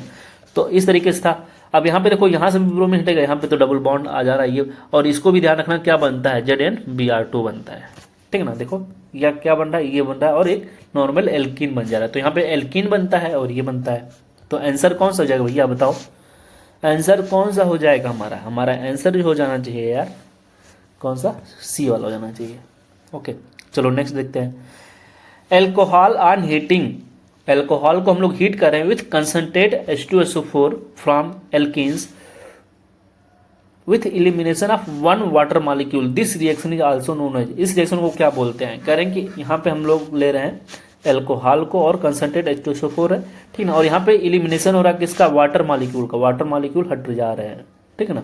इस रिएक्शन को हम लोग क्या बोलते हैं भैया, इस रिएक्शन को हम लोग बोलते हैं बीटा इलिमिनेशन और एसिडिक डिहाइड्रेशन ऑफ एल्कोहल हो रहा है, एसिडिक डिहाइड्रेशन ऑफ एल्कोहल, ठीक ना। अभी आओ दिखाते हैं तुमको, एनसीईआरटी में दिया हुआ है। देखो वाटर मॉलिक्यूल हट रहा है, वाटर मॉलिक्यूल हटता है, ठीक ना, इन the presence of N acid, इसलिए बोलते हैं एसिडिक डिहाइड्रेशन ऑफ एल्कोहल। इसको क्या बोलते हैं, एसिडिक डिहाइड्रेशन ऑफ एल्कोहल या बीटा इलिमिनेशन, ठीक ना, क्योंकि यहाँ पे जो OH हटता है किस पे होता है, बीटा पे। तो देखो इसलिए बोल रहे हैं, ये वाला हो गया हमारा। आप देखो तो आंसर कौन सा हो जाएगा हमारा, डी हो जाएगा, आंसर ये वाला हो जाएगा, ठीक है ना। एसिडिक डिहाइड्रेशन ऑफ एल्कोहल हो गया। नेक्स्ट क्वेश्चन देखो, ये वाला क्वेश्चन हमारा कि 2 मिथाइल प्रोपेन टू ऑल। अब 2 मिथाइल प्रोपेन टू ऑल का आईपीएसी नेमिंग तुमको आना चाहिए, इसलिए मैं बोला था कि आईपीएसी थोड़ा सा अच्छे से कर लेना। प्रोपेन टू ऑल पहले लिखो, प्रोपेन 1 2 3 हो गया, प्रोपेन हो गया। 2 ऑल मतलब 2 पे OH है, और 2 मिथाइल मतलब यहाँ पे CH3 है, ठीक ना। Is obtained by the reaction of X with water, ये हमको कब मिलता है, कह रहे हैं कि ये जो obtained by the reaction of X का वाटर के साथ हम लोग रिएक्शन कराते हैं इन the presence of concentrate H2SO4, तब हमको ये मिलता है, ठीक ना। जैसे ये वाला रिएक्शन देखो,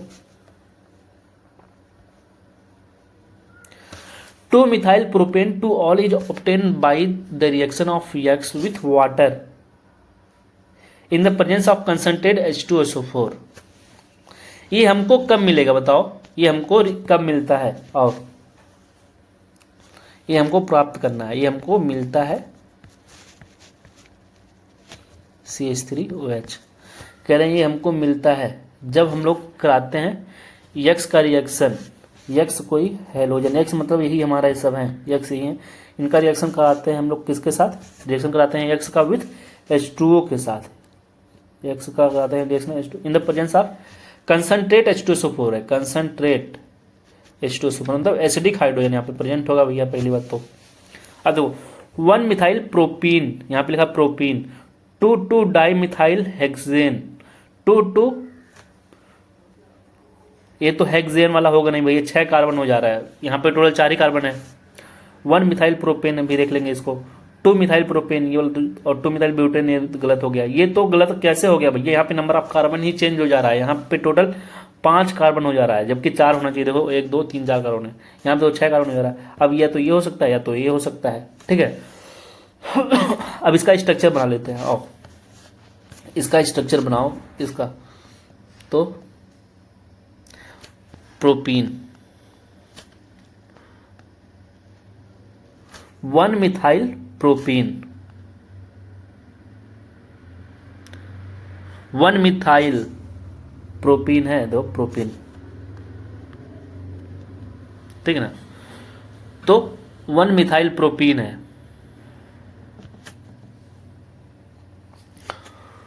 और यहाँ पे 2 मिथाइल प्रोपीन है,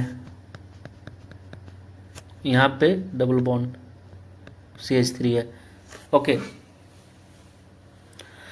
तो बताओ यहां से बनाना ये वाला कंपाउंड। देखो इसका इस वाले को अगर हम लोग यहां पे रख देते हैं तो बन जाएगा आसानी से। कैसे? यहाँ पे देखो इसको ब्रेक करेंगे, ये वाला यहाँ पे OH आ जाएगा। ओके, तो ये वाला आसानी से बन जाएगा। तुम्हारा आंसर कौन सा हो जाएगा? C वाला हो जाएगा। ओके, नेक्स्ट क्वेश्चन देखो। अब करें कि ethane reacts with 1 mole of bromine in the presence of CCl4 to give. इसी तरीके का क्वेश्चन एक आया था नीट 2025 में। उसमें क्या था? देखो कह रहे हैं कि इसमें क्या है, कह रहे हैं कि इथेन जो है, इथेन नहीं इथीन है, रिएक्ट करता है with 1 molecule of bromine in the presence of CCl4।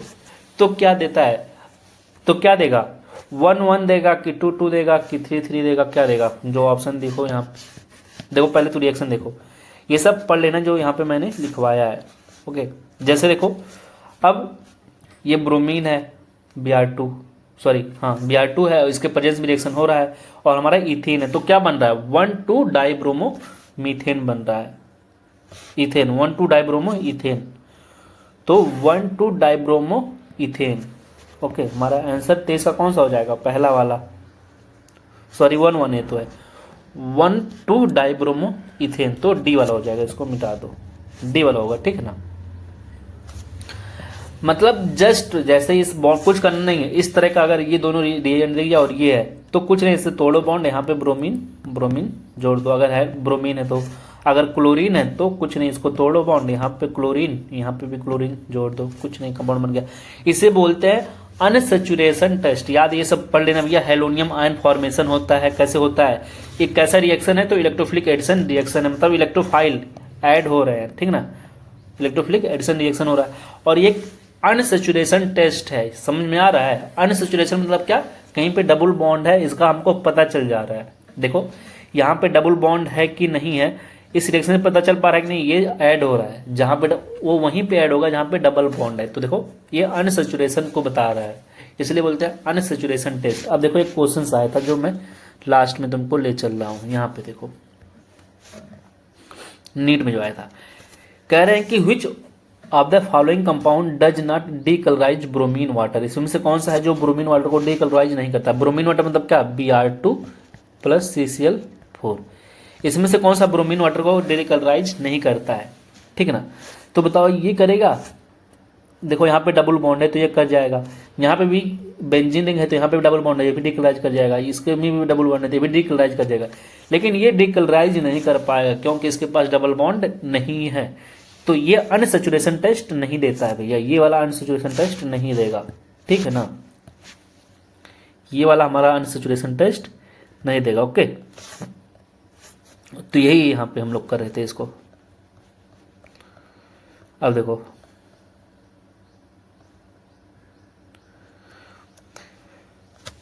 वही यहाँ पे लिखा हुआ है कि यहाँ पे ब्रोमीन और क्लोरीन, ठीक है, फ्रॉम विस्नल डाइलाइट। ओके, तो ये रेडिश ऑरेंज कलर का आता है भाई, रेडिश ऑरेंज या colour of bromine solution in the carbon tetrachloride start from the bromine added up to the unsaturated side. Unsaturated side मतलब वही जहां पे डबल बॉन्ड है या ट्रिपल बॉन्ड है। चलो नेक्स्ट क्वेश्चन, कह रहे हैं कि द रिएक्शन ऑफ C6H5CH, और यहाँ पे डबल बॉन्ड है, विथ HBr प्रोड्यूस। बताओ इसमें से कौन सा कंपाउंड बनेगा? अब ये बताओ जो रिएक्शन हो रहा है भैया, ये मार्कोनिक ऑफ रूल के अकॉर्डिंग हुआ, ठीक ना। मोस्ट स्टेबल कार्बोकैटायन बनाना है तो कहाँ पे बनेगा? बताओ इस बॉन्ड को अगर हम लोग ब्रेक करें तो मोस्ट स्टेबल कार्बोकैटायन यहाँ पे बनेगा कि यहाँ पे बनेगा? कार्बोकेटाइन कहाँ पे ज़्यादा स्टेबल बनेगा बताओ। तो यहाँ पे अगर कार्बोकेटाइन बनता है भैया, ये कहाँ पे जाएगा, बेंजीन रिंग में जाएगा, और ये क्या हो जा रहा है, यहाँ पे हमको एक साइक्लिक रिजोनेंस मिल जा रहा है, तो ज़्यादा स्टेबलाइज हो जाता है, इसलिए हमारा जो आंसर हो जाएगा ये वाला हो जाएगा। नेक्स्ट क्वेश्चन देखो, यहाँ पे बोल रहा है कि सेटिजफ रूल, सेटिजफ रूल है, हाफमैन रूल क्या होते हैं, Markovnikov rule, anti Markovnikov rule. कह रहा है कि यहाँ पे एक स्टेटमेंट दिया गया है भैया, ये किसका स्टेटमेंट है भैया, तो ये जो स्टेटमेंट है यार मार्कोनिकॉफ रूल का स्टेटमेंट है, कि मतलब हम लोग बनाते हैं मोस्ट कार्बोकेटाइन। देखो मार्कोनिकॉफ रूल यहाँ पे लिखा हुआ है, ये रूल, ठीक है, यहाँ पे देखो मार्कोनिकॉफ रूल लिखा हुआ है, वही यहाँ पे बोला है, पूछा है कि बताओ किसका स्टेटमेंट है। ओके, तो ये जो कंपाउंड यार हम लोग अभी बना रहे हैं ना, ये मार्कोनिकॉफ रूल के हिसाब से ही बनाए हैं, ये वाला कंपाउंड मार्कोनिकॉफ रूल के हिसाब से बनाए हैं, कि मोर स्टेबल कार्बोकेटाइन जहाँ पे बनता है उसी को हम लोग बना देते हैं कंपाउंड, ठीक है। जैसे ये कंपाउंड देखो, ये एंटी मार्कोनिकॉफ रूल के हिसाब से बन रहा है, ये एंटी मार्कोनिकॉफ रूल के हिसाब से बन रहा है, ठीक ना। पहली बात देखो, मार्कोनिकॉफ रूल और एंटी मार्कोनिकॉफ रूल हम लोग कहाँ पे पढ़ते हैं, तो याद कर लेना, उसमें पढ़ेंगे जिसमें odd number of carbon atom होगा। मार्कोनिकॉफ रूल और एंटी मार्कोनिकॉफ रूल हम लोग वहां पे पढ़ते हैं जहां पे ऑड नंबर ऑफ एल्केन होते हैं, मतलब अनसिमेट्रिकल कार्बन के लिए। देखो यहाँ पे देखो लिखा है कि अनसिमेट्रिकल एल्किन्स के लिए हम लोग पढ़ते हैं मार्कोनिकॉफ रूल, ठीक है ना। तो याद कर लेना, अनसिमेट्रिकल मतलब क्या है कि देखो इसको हम लोग दो बराबर पार्ट में डिवाइड कर सकते हैं, इसको देखो दो बराबर पार्ट में, मतलब ये इधर सेम है इधर सेम है, लेकिन अगर देखो इसको डिवाइड करना हो, बताओ यहाँ से डिवाइड करोगे तो बराबर पार्ट में बटेगा, इधर ये अलग आ रहा है इधर अलग आ रहा है।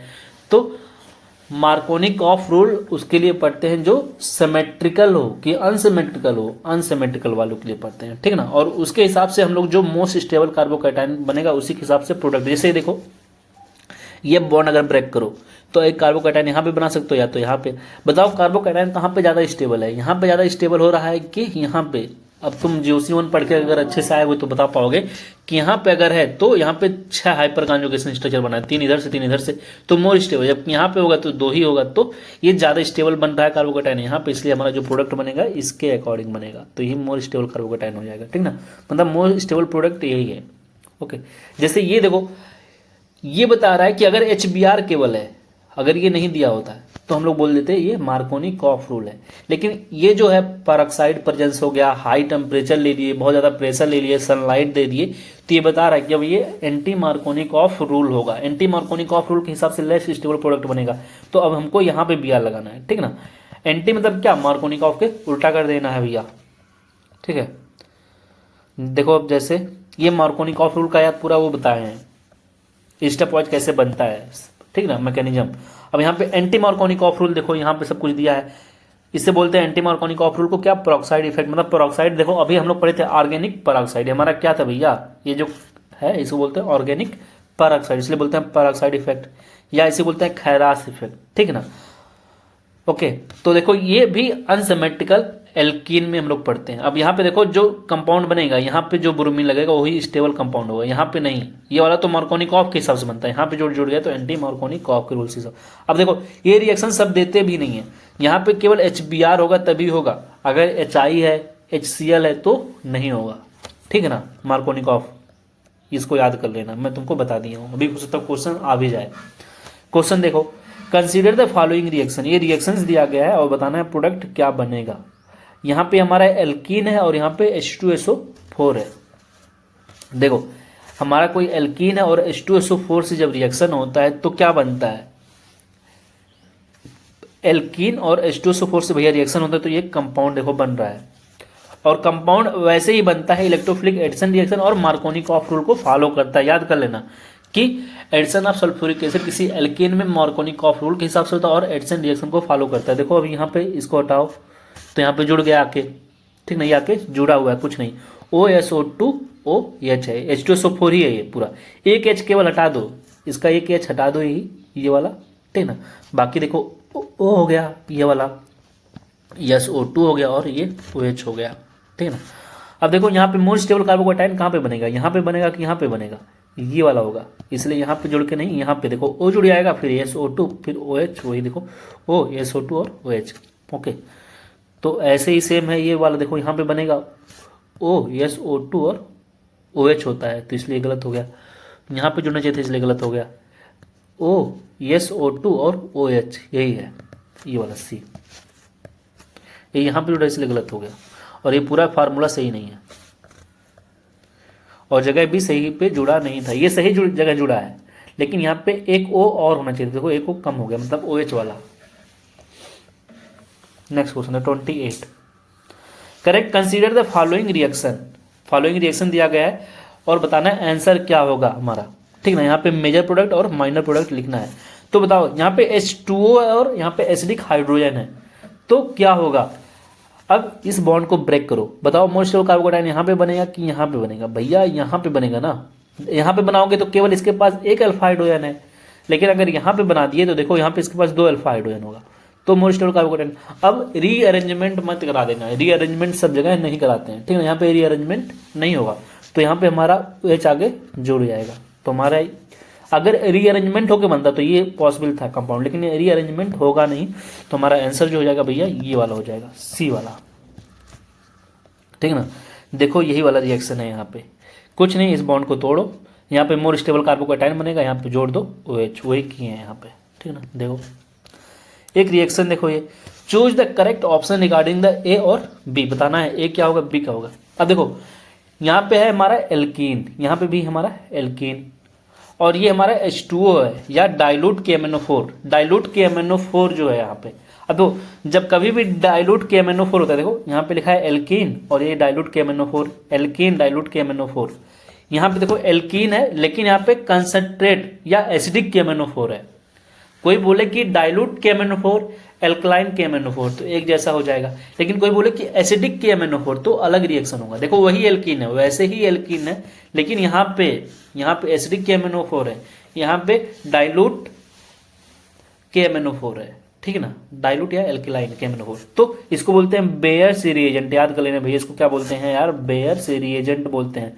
दोनों तुम कंपेयर करके चीजें याद कर लो, इसलिए दोनों को एक साथ मैंने लिखा है, ठीक ना। इसको बोलते हैं बेयर्स रिएजेंट। ओके, अब यहाँ पे कुछ नहीं करना है भाई, इस वाले रिएक्शन में जो बेयर्स रिएक्शन होता है उसमें कुछ नहीं करो, इसका जो बॉन्ड है उसको तोड़ो और OH पास में जोड़ दो। लेकिन ये तब रिएक्शन इस टाइप का होगा जब ये हमारा कैसा हो, डाइल्यूट KMnO4 हो, ठीक ना। लेकिन अगर यही हमारा KMnO4 एसिडिक हो जाए, एसिडिक KMnO4 या पोटेशियम डाइक्रोमेट K2Cr2O7, दो पोटेशियम K2Cr2O7 एसिडिक K2Cr2O7 हो, यहाँ पे KMnO4 की जगह पे हम लोग K2Cr2O7 भी ले सकते हैं, एसिडिक वाला, ठीक ना। तो ये रिएक्शन वैसे होता है जैसे हमारा ओजोनोलिसिस होता है। ओजोनोलिसिस यार 2 टाइप का होता है, एक ऑक्सीडेटिव ओजोनोलिसिस होता है, एक रिडक्टिव ओजोनोलिसिस होता है, ठीक ना।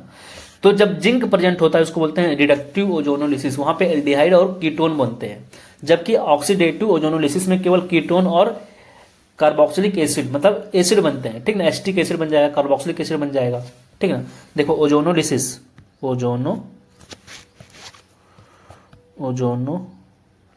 जो होता है भैया 2 टाइप का होता है, एक होता है रिडक्टिव होता है, एक होता है ऑक्सीडेटिव।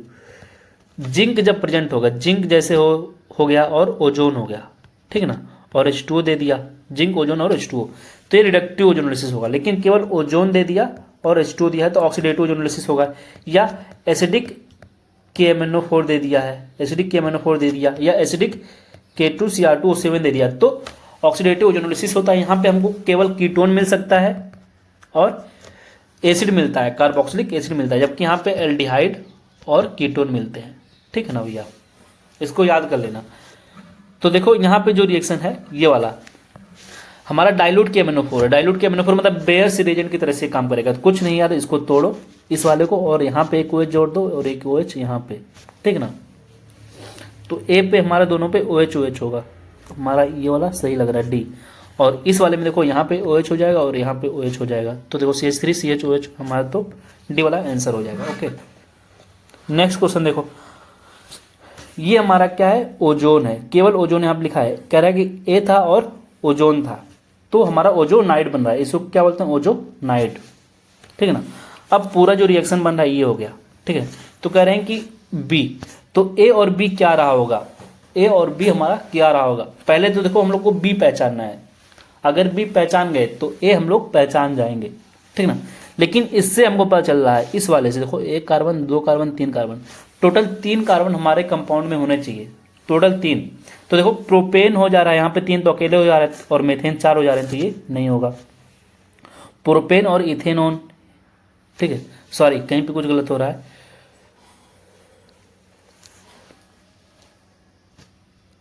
1 2 3 कार्बन टोटल है।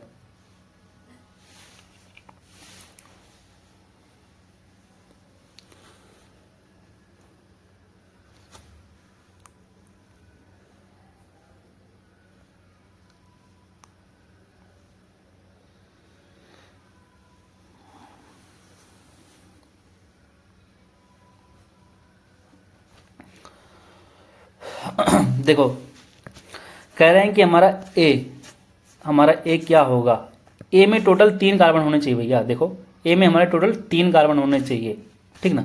तो क्योंकि देखो 1 carbon 2 carbon 3 carbon, total 3 carbon है। ओके, तो हमारा टोटल ए में कितने कार्बन होने चाहिए, 3। तो देखो यहाँ पे प्रोपीन लिखा है, प्रोपीन सब में 3 कार्बन, तो ठीक है।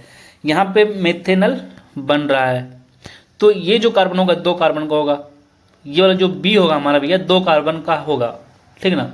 तो 2 कार्बन का देखो बी है हमारा, क्योंकि एक कार्बन तो यहाँ पे आ गया है। 2 कार्बन करें मेथेनल, ये होगा नहीं, इथेनल, अब ये हो गया, 3 हो सकता है। लेकिन अब हमको, ये तो मेरा थोड़ा ट्रिक था कैसे करेंगे, लेकिन हमको रिएक्शन कैसे कराना होता है। देखो अब यहाँ पे हमारा ये जो है प्रोपीन होगा कि प्रोपाइन होगा, पहली बात तो ये प्रोपेन होगा कि प्रोपीन होगा। हमारा तो डबल बॉन्ड वाला कंपाउंड होगा, जैसे देखो ये प्रोपीन है। अब यहाँ पे जब ओजोन रिएक्शन करता है भैया, ये बनता है ओजोनॉइड। देखो यहाँ पे ओजोनॉइड बन रहा है, ये वाला यहाँ पे जाएगा ओ, एक ओ यहाँ पे चला जाएगा, बाकी 2 ओजोन, 3 ओजोन होते हैं ना, देखो यहाँ पे आ रहे हैं। ओजोन में टोटल 3 ओजोन होते हैं, 2 नीचे हैं, तुम ऊपर भी कर सकते थे इस तरीके से, कोई जरूरी नहीं है, ठीक ना, और इसको नीचे कर देते, लेकिन इस तरीके से जो बनाया है वही देखो, तो इस तरीके से बनाया। अब यहाँ पे इथेनल और मेथेनल बना है, ठीक है, इथेनल और मेथेनल, जिंक और H2O के प्रेजेंस में, इथेनल और मेथेनल। अब देखो कैसे बनाते हैं, तो बी हमारा हो जाएगा भैया इथेनल सब है, ठीक है। लेकिन ये क्या है, हमारा प्रोपीन है, प्रोपीन और इथेनॉल है, ये नॉल कह दिया तो गलत हो गया। प्रोपीन, यहाँ पे प्रोपेन बोल रहा था, ये भी गलत हो गया। प्रोपेन मतलब क्या है, देखो प्रोपेन बोला मतलब डबल बॉन्ड, सिंगल बॉन्ड की बात कर रहा है, ये सिंगल बॉन्ड की बात कर रहा है। प्रोपीन मतलब डबल बॉन्ड की बात कर रहा है, सही है, ये भी डबल बॉन्ड तो ये भी सही हो सकता है, लेकिन यहाँ पे इथेनॉल बोल रहा है तो गलत है, इथेनल होना चाहिए था, इथेनल, ठीक ना। ये इसलिए गलत हो गया इसकी वजह से, और ये इसकी वजह से। वैसे भी हम लोग बिना जाने भी इसको कर सकते थे ट्रिक से, ठीक है ना। ये जो अभी समझ में आया, कोई ट्रिक नहीं है, मतलब ये ऑप्शन को चेक करके कर सकते थे, ठीक ना। देखो कैसे प्रोडक्ट बनता है, प्रोडक्ट कैसे बनता है यार, कुछ नहीं, इसको ब्रेक करो इस बॉन्ड को, और कुछ नहीं, CH3 CH और O जोड़ दो, इधर भी O जोड़ दो। ये रिडक्टिव ओजोनोलिसिस कैसे पता चलेगा, जिंक के प्रेजेंस में, यहाँ पे जिंक है इसलिए बोलते हैं रिडक्टिव ओजोनोलिसिस, ठीक है ना, जिंक के वजह से हम लोग इसको बोलते हैं रिडक्टिव ओजोनोलिसिस। नेक्स्ट क्वेश्चन देखो, कह रहे हैं कि बताओ an alkene on ozonolysis give methanal as one of the product. बताओ कौन सा इसमें स्ट्रक्चर है जो हमको मेथेनल देगा, ओजोनोलिसिस होगा। बताओ इसको अगर हम लोग ब्रेक करते हैं तो ये मेथेनल देगा, नहीं देगा। यहाँ पे आएगा, इसकी वजह से इथेनल आ जाएगा, इसकी वजह से भी नहीं आएगा, इसकी वजह से देखो मिथेनल बन जाएगा, इसकी वजह से मिथेनल। ओके, तुम्हारा आंसर सी हो जाएगा। 32 नंबर क्वेश्चन, कह रहे हैं कि polythene is obtained by the combination of large number of ethane molecule eight. कह रहे हैं पॉलीथीन कब बनता है, कई जब मॉलिक्यूल इथेन के जुड़ते हैं तो। एट हायर टेम्परेचर और लो प्रेशर करें तो गलत हो गया। Higher temperature, low volume and presence of catalyst गलत है। हायर टेम्परेचर, हाई प्रेशर और प्रेजेंस ऑफ कैटलिस्ट होता है तो हमारा सी सही हो जाएगा। इसको पढ़ लेना, यहाँ पे लिखी हुई चीजें देखो, high temperature high pressure in the presence of catalyst, ठीक है। और नेक्स्ट क्वेश्चन था कि which of the following is an example of polythene. इसमें से कौन सा एग्जाम्पल है जो पॉलीथीन का है, तो पॉलीथीन का एग्जाम्पल कौन सा है, बी वाला है। देखो बी, पॉलीथीन नहीं तो है पॉलीथीन, पॉलीप्रोपीन है इसको, तो याद कर लेना। ये सब यूज बताया, पॉलीथीन का यूज कहाँ पे करते हैं, पॉलीप्रोपीन का यूज कहाँ पे करते हैं। नेक्स्ट क्वेश्चन है the polymer polythene is represented as. कह रहे हैं कि जो पॉलीमर होता है हमारा पॉलीथीन, उसको हम लोग किस रूप में रिप्रेजेंट करते हैं भैया, तो हमारा ए सही हो जाएगा, इस रूप में रिप्रेजेंट करते हैं। नेक्स्ट क्वेश्चन देखो, कह रहे हैं कि CaCO3 को अगर हम लोग हीट करते हैं तो क्या होता है। देखो CaCO3 को अगर हीट करोगे तो भैया बनता है CaO और CO2।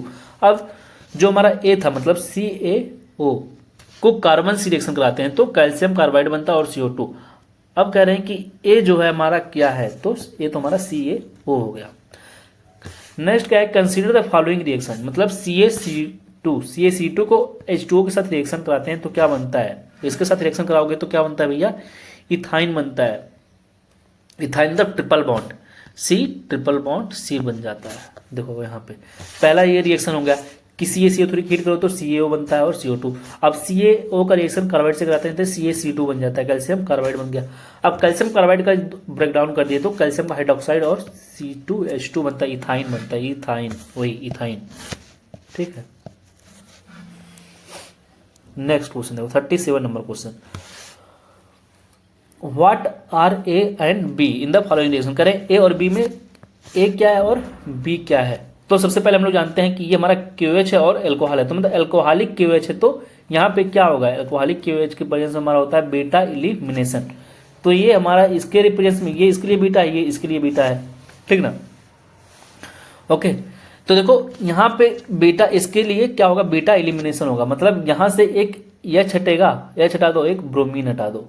ओके, यहाँ से एक हम लोग H हटाएंगे और एक ब्रोमीन हटाएंगे। तो देखो यहाँ से मैं मान के चल रहा हूँ कि ये ब्रोमीन हटा दिए और एक H हटा दिए, ठीक ना, क्योंकि इसको मैं अल्फा मान रहा हूँ, इसको बीटा मान रहा हूँ। तो ब्रोमीन से, बीटा से ब्रोमीन हट गया और एक H हट गया, तो CH2 हो जाएगा हमारा, CH2 और CHBr। यहाँ पे कह रहा है CH2 CHBr, ये भी सही है, ये वाला गलत हो गया, ये भी गलत हो गया, तो हमारा भी B और C सही हो सकता है। नेक्स्ट देखते हैं, ये NaNH2 है, NaNH2 क्या कराएगा, NaNH2 भैया क्या कराता है बताओ, ये हमारा बेस है, और सॉरी हाँ ये बेस है। ओके, NaNH2 पूरा, और यहाँ पे देखो CH2 है और Br है, तो यहाँ से फिर से क्या कराता है NaNH2 भैया फिर से लेके जाएगा और हमारा ट्रिपल बॉन्ड बन जाएगा, ये वाला एल्काइन बन जाएगा, ठीक है ना। मतलब ब्रोमीन का हटवाएगा और एक हाइड्रोजन और हटवा देगा, रिप्लेस कर देगा। देखो जैसे यहाँ पे है, इस वाले रिएक्शन को देखो, यही तो था सेम वैसे ही, ये क्या किया, यहाँ से एक ब्रोमीन हटवाया और एक H, ये हट गए तो ये बना पहले।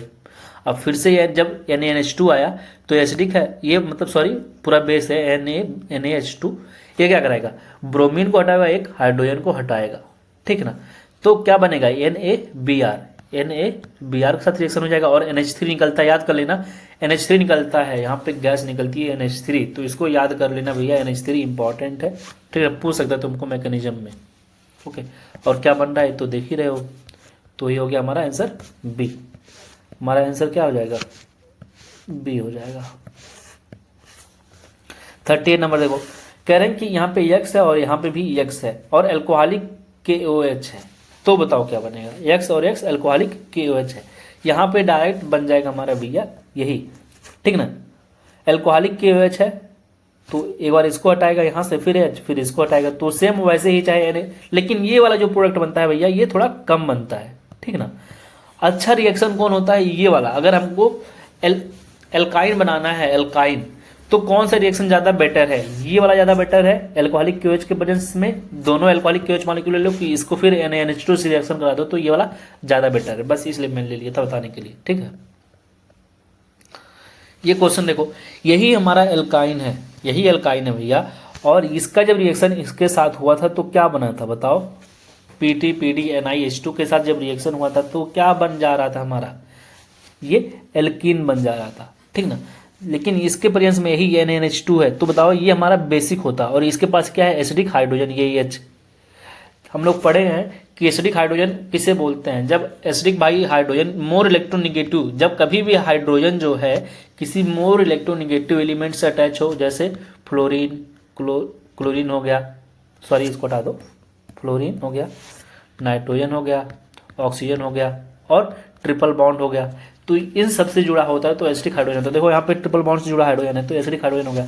अब ये बेस की तरह से काम कर रहा था, बेस में बोल ही रहा था, तो देखो ये सोडियम इसके साथ रिएक्शन करता है, ये छट जाता है और यहाँ पे आके जुड़ जाता है हमारा, सॉरी NH2 इससे रिएक्शन करता है और सोडियम यहाँ पे खुद आके जुड़ जाता है। तो देखो सोडियम यहाँ पे आके जुड़ेगा और NH2H से रिएक्शन करके NH3 बना लेगा, तो NH3 बन जाएगा, तो रिएक्शन हमारा बी हो गया, ठीक है आंसर।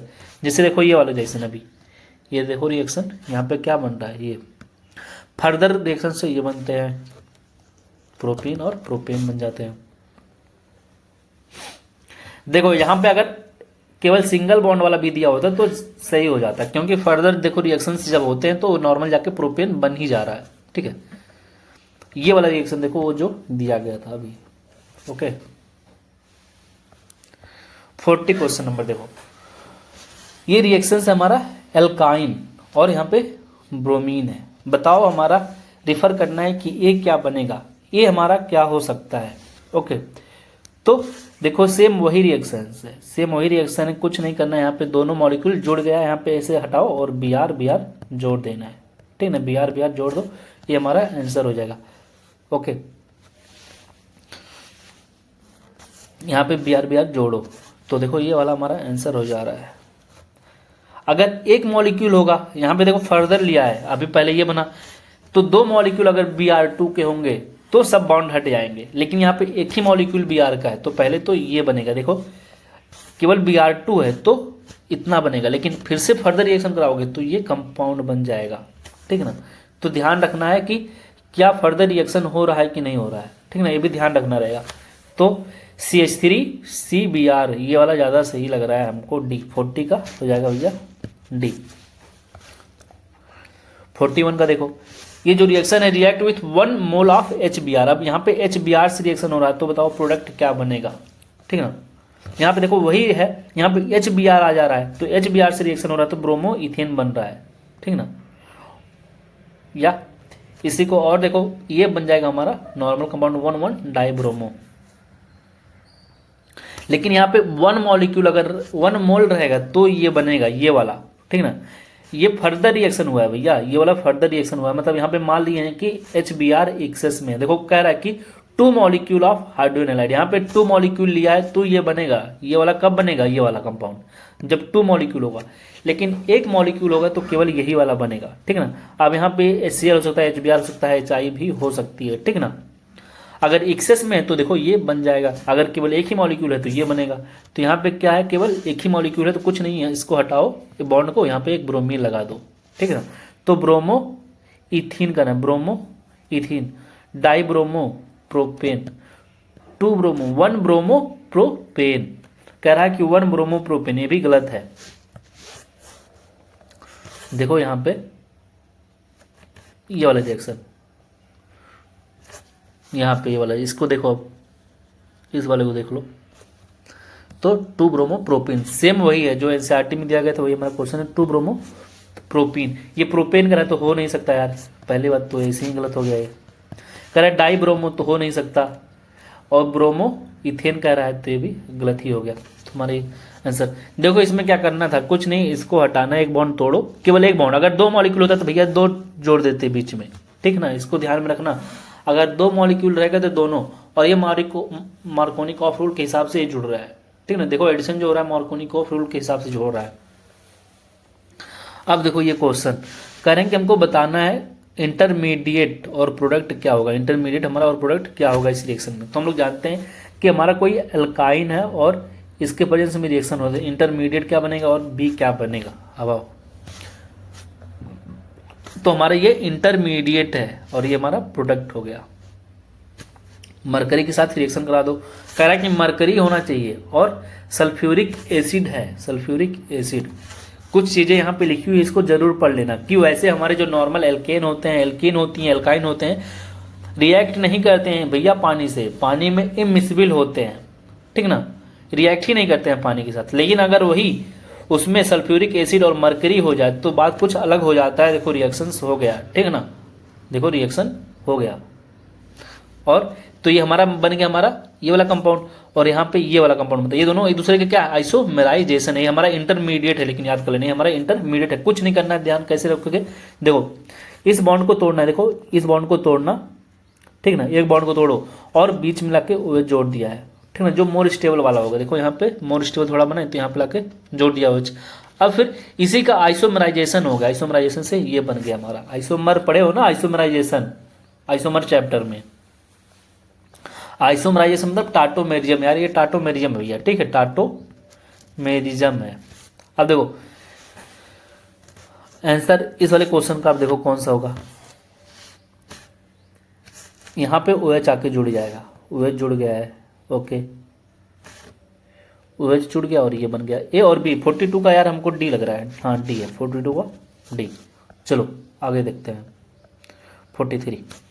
करें विच of the following molecule on passing through red hot iron tube at in temperature पे अंडरगो साइक्लिक पॉलीमराइजेशन, बताओ इसमें से कौन सा है। तो कह रहे हैं कि इथेन है, इथाइन है और एसिटाइलीन है। तो इथेन मतलब C डबल बॉन्ड CO बोल रहे हैं, तो ये गलत है। इथाइन मतलब ट्रिपल बॉन्ड वाले को, तो सही लग रहा है। एसिटाइलीन को उसी को बोलते हैं, तो B और C भैया हमारा दोनों सही है, B और C हमारा दोनों सही हो जाएगा, ओके। और वही है, अगर कह रहे हैं कि ये कंपाउंड कहीं आ गया तो क्या करोगे, अगर अभी इतना था तो ये बन गया दोनों, ठीक है। रेड हॉट आयरन ट्यूब में देखो, red hot iron tube temperature इतना है। अब इसमें क्या बनता है, देखो ये जब कंपाउंड होता है भैया, कंपाउंड कुछ इस तरीके से बनता है, CH3 CH3 और CH3 जोड़ लो। कह रहे हैं कि इसमें हमको total number of sigma bond present बताना है, ठीक ना। सिग्मा बॉन्ड बता देना इसमें गिन के, सिग्मा बॉन्ड भैया गिन पाओगे ना यार, इसमें सिग्मा बॉन्ड गिन लेना, कमेंट करके बताना, छोड़ के भाग मत जाना आंसर, ठीक ना। थोड़ा मेहनत करना सीखो यार, क्या बताऊं, मेहनत करो, ठीक है, छोड़ के भागना मत। जैसे देखो मैं तुमको यहाँ पे बता रहा हूँ, ये हमारा एसिटाइलीन है, एसिटाइलीन चाहे बोलो इसी को एसिटाइलीन, एसिटाइलीन चाहे बोलो चाहे इथाइन बोलो, ये दोनों जब रिएक्ट कर रहे हैं, मतलब ये दोनों नहीं, मतलब ये जो इथाइन है या एसिटाइलीन है, ओके, और ये रेड हॉट आयरन ट्यूब में जाता है तो बेंजीन बनता है। लेकिन अगर उसी के प्लेस पे हम लोग अगर इसको ले लेते हैं तो हमारा ये कंपाउंड बन जा रहा है, ठीक ना। और इसी में बोल रहा है कि टोटल नंबर आप हमको सिग्मा बॉन्ड बताना है, तो इसका आंसर तुम लोग कमेंट करके बताओगे।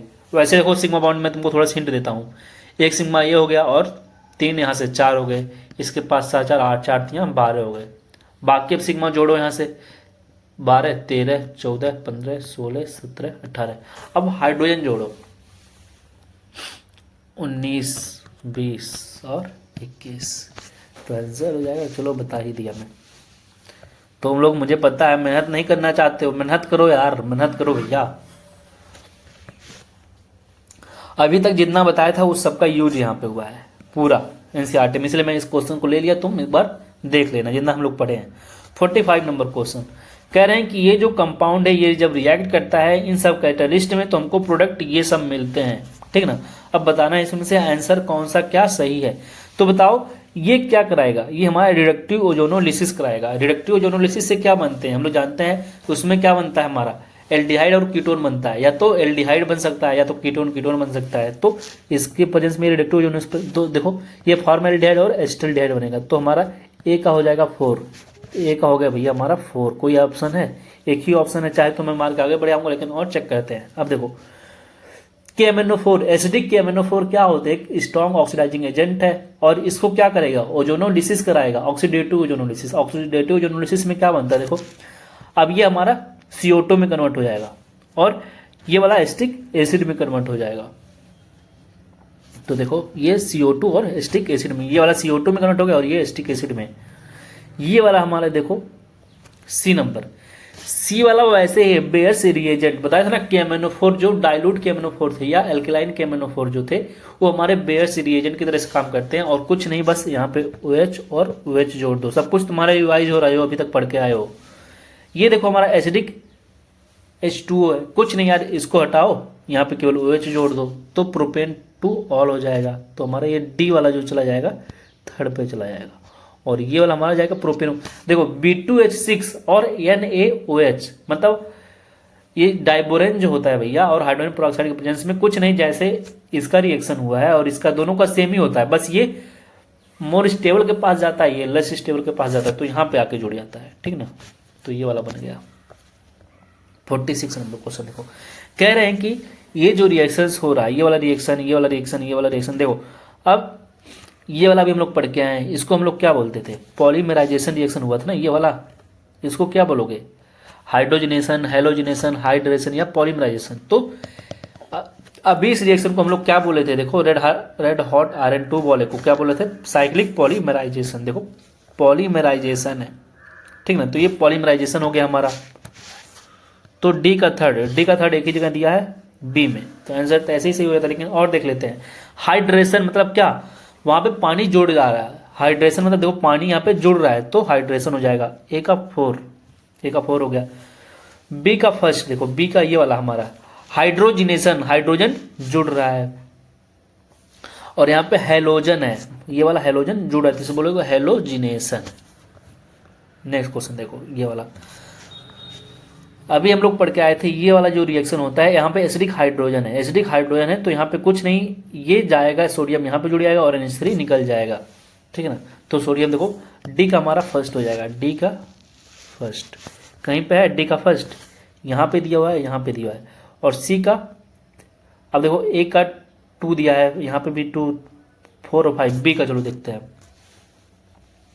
अब देखो एल्कोहलिक KOH और NaNH2 ये क्या बनाते थे, ये भैया हमारे बनाते थे एसिटाइलिन, हम लोग पढ़ के आए थे। सी का हमारा 5 हो जाएगा, सी का 5 तो हमारा पहला वाला लग रहा है। यहाँ पे सी का 3 दिया है, देखो सी का 4 दिया है तो गलत हो गया, सी का 5।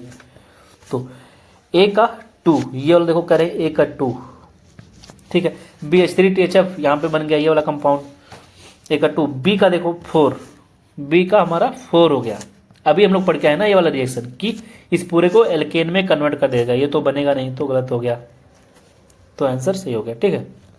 नेक्स्ट क्वेश्चन देखो, अभी हम लोग पढ़ के आए थे कि ये क्या है हमारा सोडा और ये लाइम, सोडा लाइम, ये क्या कराता है, इसका डीकार्बोक्सिलेशन मतलब 1 कार्बन लेस प्रोडक्ट बनता है। तो इस पूरे को हटा दो, एक कार्बन हटा दो, पूरा बेंजीन रिंग बन जाएगा, तो बेंजीन रिंग बन जाता है हमारा ए।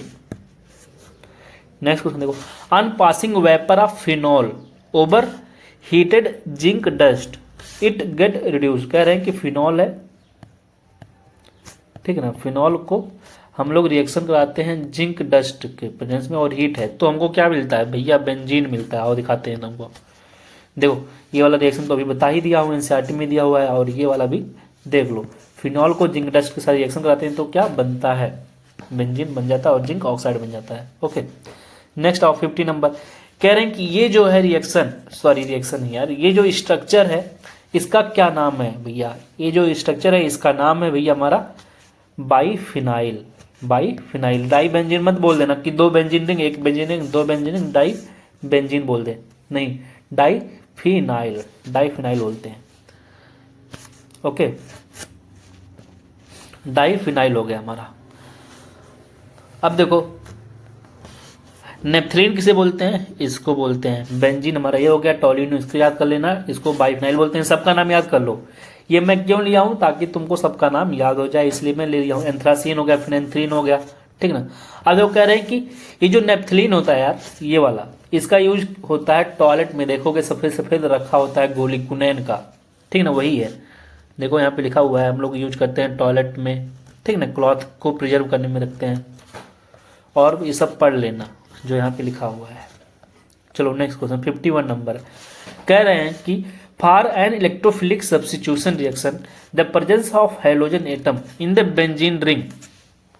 इलेक्ट्रोफिलिक सब्स्टिट्यूशन रिएक्शन हो रहा है, कह रहे हैं कि और वहां पे हैलोजन एटम प्रेजेंट है बेंजीन रिंग में, तो ये किस तरह का होता है, याद कर लो यार। देखो ये हमारा बेंजीन रिंग हो गया और यहाँ पे हैलोजन है। पहले तो याद कर लो कि यहाँ पे कोई ग्रुप होगा, मान लो ये बेंजीन है, ठीक ना, अब यहाँ पे कोई ग्रुप जेड है, ठीक ना। अब ये 2 टाइप का होगा यार, या तो ये आर्थो पैरा डायरेक्टिंग होगा या तो मेटा डायरेक्टिंग होगा, 2 टाइप हो सकता है, आर्थो पैरा डायरेक्टिंग या तो मेटा डायरेक्टिंग। जो मैक्सिमम जो होते हैं यार, जो जिसका इफेक्ट प्लस यम होता है, मैक्सिमम जिसका इफेक्ट प्लस यम होता है यार, वो क्या होते हैं, मेटा डायरेक्टिंग। सॉरी यहाँ पे देखो, मेटा डायरेक्टिंग जिसका माइनस यम होता है मैक्सिमम, और आर्थो पैरा डायरेक्टिंग कौन होते हैं, जो मैक्सिमम प्लस यम वाले होते हैं। प्लस यम इफेक्ट पढ़ो ना, मीजोमेरिक इफेक्ट, जो प्लस यम वाले होते हैं मैक्सिमम आर्थो पैरा डायरेक्टिंग होते हैं, और माइनस यम वाले होते हैं मेटा डायरेक्टिंग। तो देखो प्लस यम इफेक्ट वाले कौन है, ये सब हो गए, ये सब हो गए हमारे आर्थो पैरा डायरेक्टिंग होते हैं। मतलब यहाँ पे आर्थो और पैरा, ये वाला पोजीशन हमारा आर्थो का, ये पैरा बोलते हैं, इसको मेटा बोलते हैं, आर्थो मेटा पैरा। तो यहाँ पे इलेक्ट्रॉन की डेंसिटी ज्यादा होती है तो इलेक्ट्रोफाइल यहीं पे अटैक करेगा, ठीक है ना, इसको बोलते हैं आर्थो पैरा डायरेक्टिंग। तो प्लस यम इफेक्ट जो होते हैं आर्थो पैरा डायरेक्टिंग होते हैं। और माइनस आर इफेक्ट जो होते हैं, ये सब देखो माइनस यम वाले जो होते हैं, या माइनस आर रिजोनेंस इफेक्ट, ये ग्रुप है, ये सब ग्रुप क्या करते हैं, माइनस आर इफेक्ट लगाते हैं, ये होते हैं हमारे मेटा डायरेक्टिंग, मतलब ये आर्थो पैरा डायरेक्टिंग नहीं होते हैं, ये इलेक्ट्रॉन डेंसिटी को आर्थो पैरा से कम कर देते हैं। ठीक है, ये सब चीज़ें यहाँ पे देखो लिखा हुआ है। लेकिन अगर हम लोग हैलोजन की बात करें, हैलोजन, तो भैया यार हैलोजन यहाँ पे दिया है ना, हैलोजन बोला है, मतलब हमारा फ्लोरीन, क्लोरीन, ब्रोमीन और आयोडीन, ये जो होते हैं यार, इनका जो माइनस आई इफेक्ट होता है ना भाई, ये होते हैं, ऐसे तो होते हैं प्लस एम डायरेक्टिंग, लेकिन इनका जो माइनस आई है प्लस एम से ज़्यादा भारी पड़ जाता है, तो ये होते हैं आर्थो पैरा डायरेक्टिंग, ये होंगे आर्थो पैरा डायरेक्टिंग, लेकिन होते हैं कैसे, डीएक्टिवेटिंग।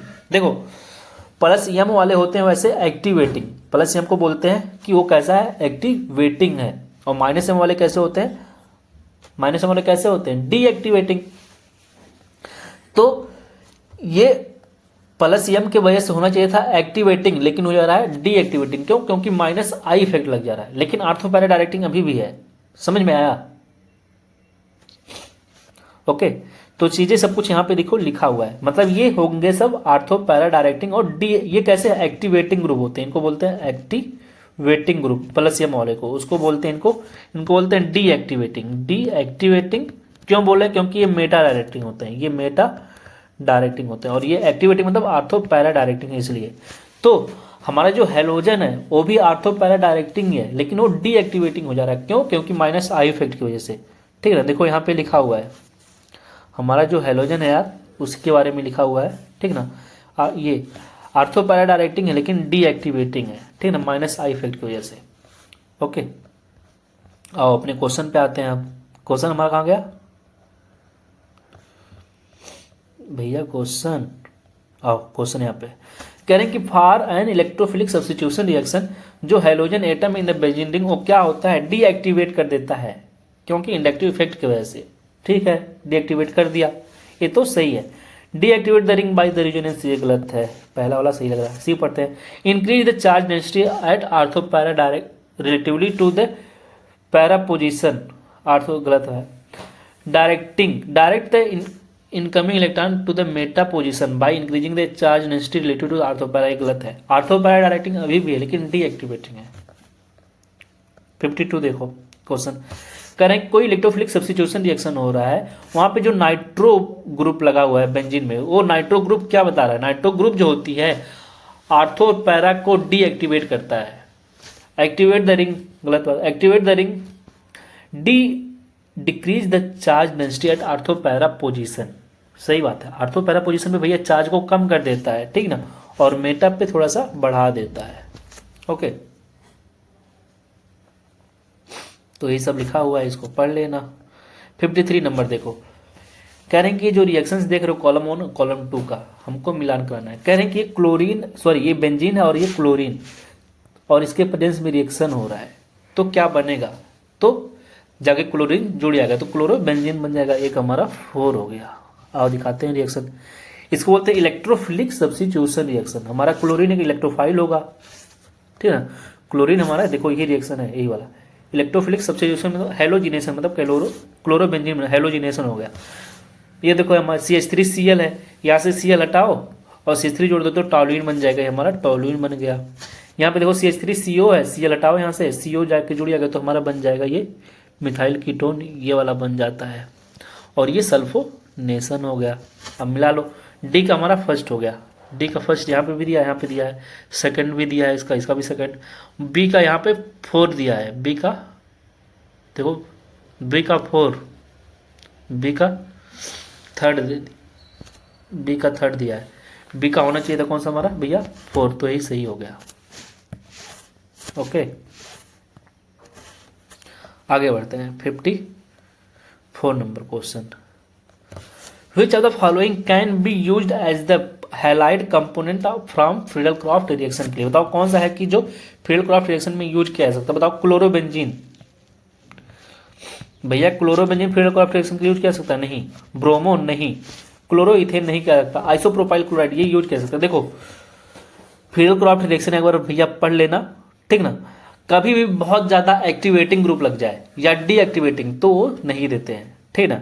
फ्रीडलक्राफ्ट रिएक्शन यार कभी भी बहुत ज़्यादा एक्टिवेटिंग या डीएक्टिवेटिंग लग जाते हैं तो वो नहीं देते हैं फ्रीडलक्राफ्ट रिएक्शन। फ्रीडलक्राफ्ट रिएक्शन के लिए ऐसे कंपाउंड मतलब प्लस या इफेक्ट लगे लेकिन बहुत ज़्यादा नहीं। देखो फ्रीडलक्राफ्ट रिएक्शन ये सब फ्रीडलक्राफ्ट रिएक्शन ही है, ठीक है ना। ये क्वेश्चन देखो, among the following the reaction that proceeds through the electrophilic substitution reaction, इसमें से कौन सा है जो इलेक्ट्रोफिलिक सब्स्टिट्यूशन रिएक्शन के थ्रू हो रहा है, ठीक है ना। तो बताओ इलेक्ट्रोफिलिक सब्स्टिट्यूशन मतलब इलेक्ट्रोफाइल आके जुड़ रहा है, अभी हम लोग पढ़े थे ये वाला जो रिएक्शन है इलेक्ट्रोफिलिक सब्स्टिट्यूशन रिएक्शन के थ्रू ही होता है, ठीक है ना। ये एडिशन रिएक्शन है, यहाँ पे देखो इलेक्ट्रोफाइल जाके जुड़ गया है, पूरा बॉन्ड टूट गया है तो ये एडिशन रिएक्शन हो गया, ठीक है ना। ये इलेक्ट्रोफिलिक सब्स्टिट्यूशन नहीं है, यहाँ पे हट जाएगा, ठीक है ना। तो ये भी सब्स्टिट्यूशन रिएक्शन नहीं है। तो इलेक्ट्रोफिलिक सब्स्टिट्यूशन रिएक्शन यही है कि यहाँ पे क्लोरीन आके जुड़ गया। यहाँ पे इलेक्ट्रोफाइल है ही नहीं, ये वाला हमारा जो क्लोरीन है ये न्यूक्लियोफिलिक सब्स्टिट्यूशन रिएक्शन हो गया ये वाला, ओके। देखो यहाँ पे दिया है एडिशन रिएक्शन वही ये वाला रिएक्शन हमारा एडिशन रिएक्शन था, वही बोल रहा था मैं। इसको पढ़ लेना कि साइक्लोहेक्सेन कब बनता है, निकिल है ये सब बॉन्ड ब्रेक कर दिया तो ये बन गया, इसमें देखो ये बन रहा है। अब इस क्वेश्चन को देखो 56 नंबर, हमको करेक्ट रिएजेंट आइडेंटिफाई करना है इस रिएक्शन के लिए। तो देखो अभी हम लोग पढ़ के आए थे, ज़्यादा नहीं पढ़े हैं। सबसे पहले अगर यहाँ पे अगर हम लोग BH3 रखते हैं तो ये BH3 में जो यार एक H होगा यहाँ से हटेगा, ठीक है ना। यहाँ पे आके ये बॉन्ड टूटेगा और यहाँ पे BH2 टूट जाएगा, H निकल गया, एक H निकल गया, ठीक ना। क्योंकि यहाँ पे एसिड यहाँ पे ये प्रेजेंट है, ये वाला उसके साथ वो H के साथ निकल गया। अब देखो PCC है, ये एक ऑक्सीडाइजिंग एजेंट है, ठीक ना। देखो यहाँ से अच्छे से करते हैं।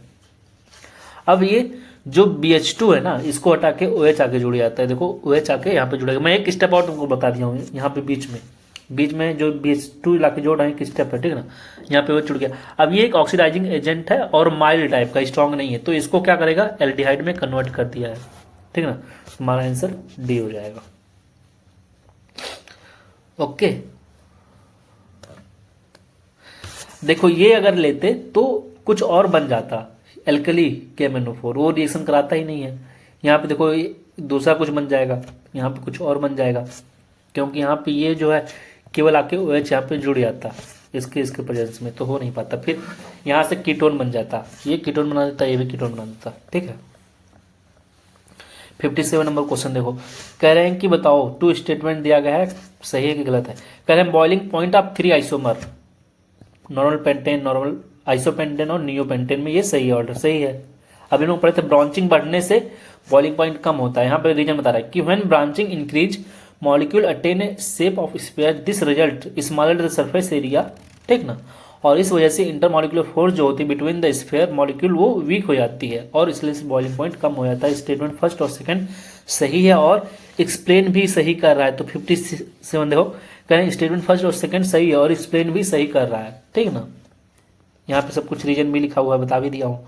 नेक्स्ट क्वेश्चन देखो, कह रहा है कि ये जो रिएक्शंस है और इसको हमको मिलाना है, कौन सही है तो बताओ हमको मिला है 2 मॉलिक्यूल ऑफ कीटोन, तो ये रिडक्टिव ओजोनोलिसिस से होता है। ये कब बनेगा रिडक्टिव ओजोनोलिसिस से, एक हमारा 4 जाएगा, एक हमारा 4, एक हमारा किस पे जा रहा है 4 पे जा रहा है, ठीक है। एक हमारा 4 हो गया। देखो ये हम लोग पढ़े रिडक्टिव ओजोनोलिसिस में तोड़ो और 2 ऑक्सीजन इधर उधर जोड़ दो तो ये 2 मॉलिक्यूल ऑफ कीटोन ये बन जाएगा कीटोन का। और ए का 4 यहाँ पे दिया और यहाँ पे दिया है।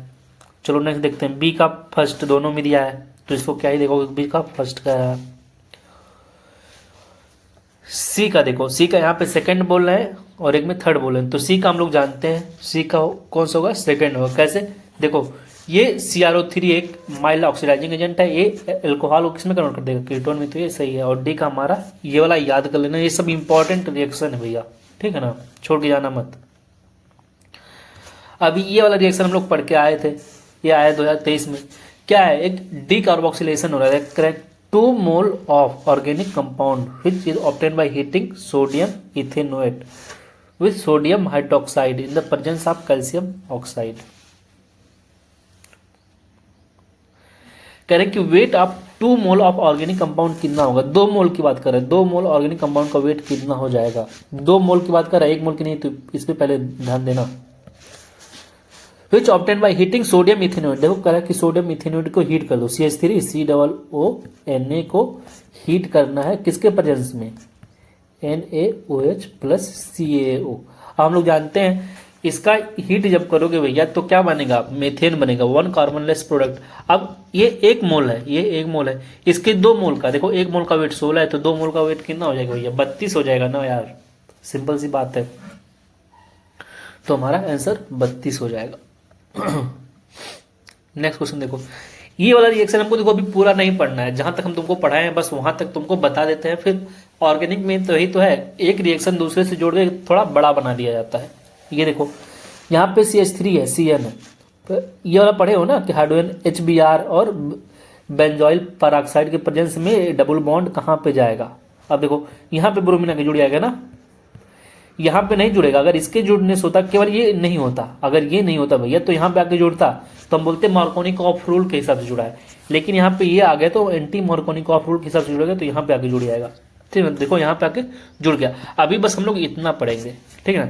ये वाला KCN और रिएक्शन आसान हो सकता है, देखो कुछ नहीं यार, ब्रोमीन यहाँ पे ब्रोमीन इसको हटाओगे तो CN जाके जुड़ जाएगा, ठीक ना। ये नेक्स्ट चैप्टर में पढ़ेंगे ये सब।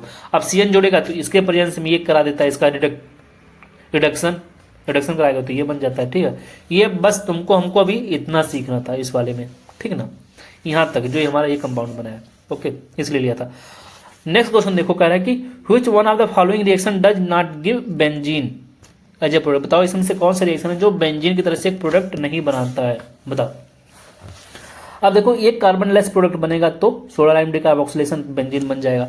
अभी इससे हम लोग बेंजीन पढ़े ही थे, बेंजीन बना रहा था ना, इससे देखो बेंजीन पढ़े ही थे, इससे बेंजीन नहीं बनेगा, इससे क्या बन जाएगा, हमारा फिनॉल बन जाएगा। इससे क्या बनता है, देखो इस वाले से भैया हमारा क्या बनेगा, फिनॉल बन जाएगा। इस वाले से फिनॉल देखो बन रहा है, ठीक है। तो यही है हमारा आंसर। ये वाला बता ही दिया हूँ, 62 होना चाहिए था, 63 कर दिया हूँ, तो इसको सही कर लीजिएगा, 62 कर लीजिए, ओके। तो यार ये पूरा खत्म हो गया भाई, अच्छे से तैयार कर लेना। किसी को कोई प्रॉब्लम होगा, डाउट होगा तो ग्रुप मैसेज ही अपना व्हाट्सएप वाला वहां पे भेजो। बच्चों एक दूसरे से यार थोड़ा डिस्कस किया करो यार, पढ़ाई नहीं कर रहे हो, मालिक हाथ जोड़ रहा हूँ, पढ़ लो, ठीक है ना। एग्जाम आ रहा है, पढ़ नहीं रहे हो यार, पढ़ो अच्छे से, मेहनत करो, ठीक है। चलो अपने मिलते हैं किसी नेक्स्ट वीडियो में, तब तक के लिए बाय। कोई जरूरत होगा तो कमेंट करके बताना, ठीक है। चलो मिलते हैं किसी नेक्स्ट वीडियो में, थैंक यू।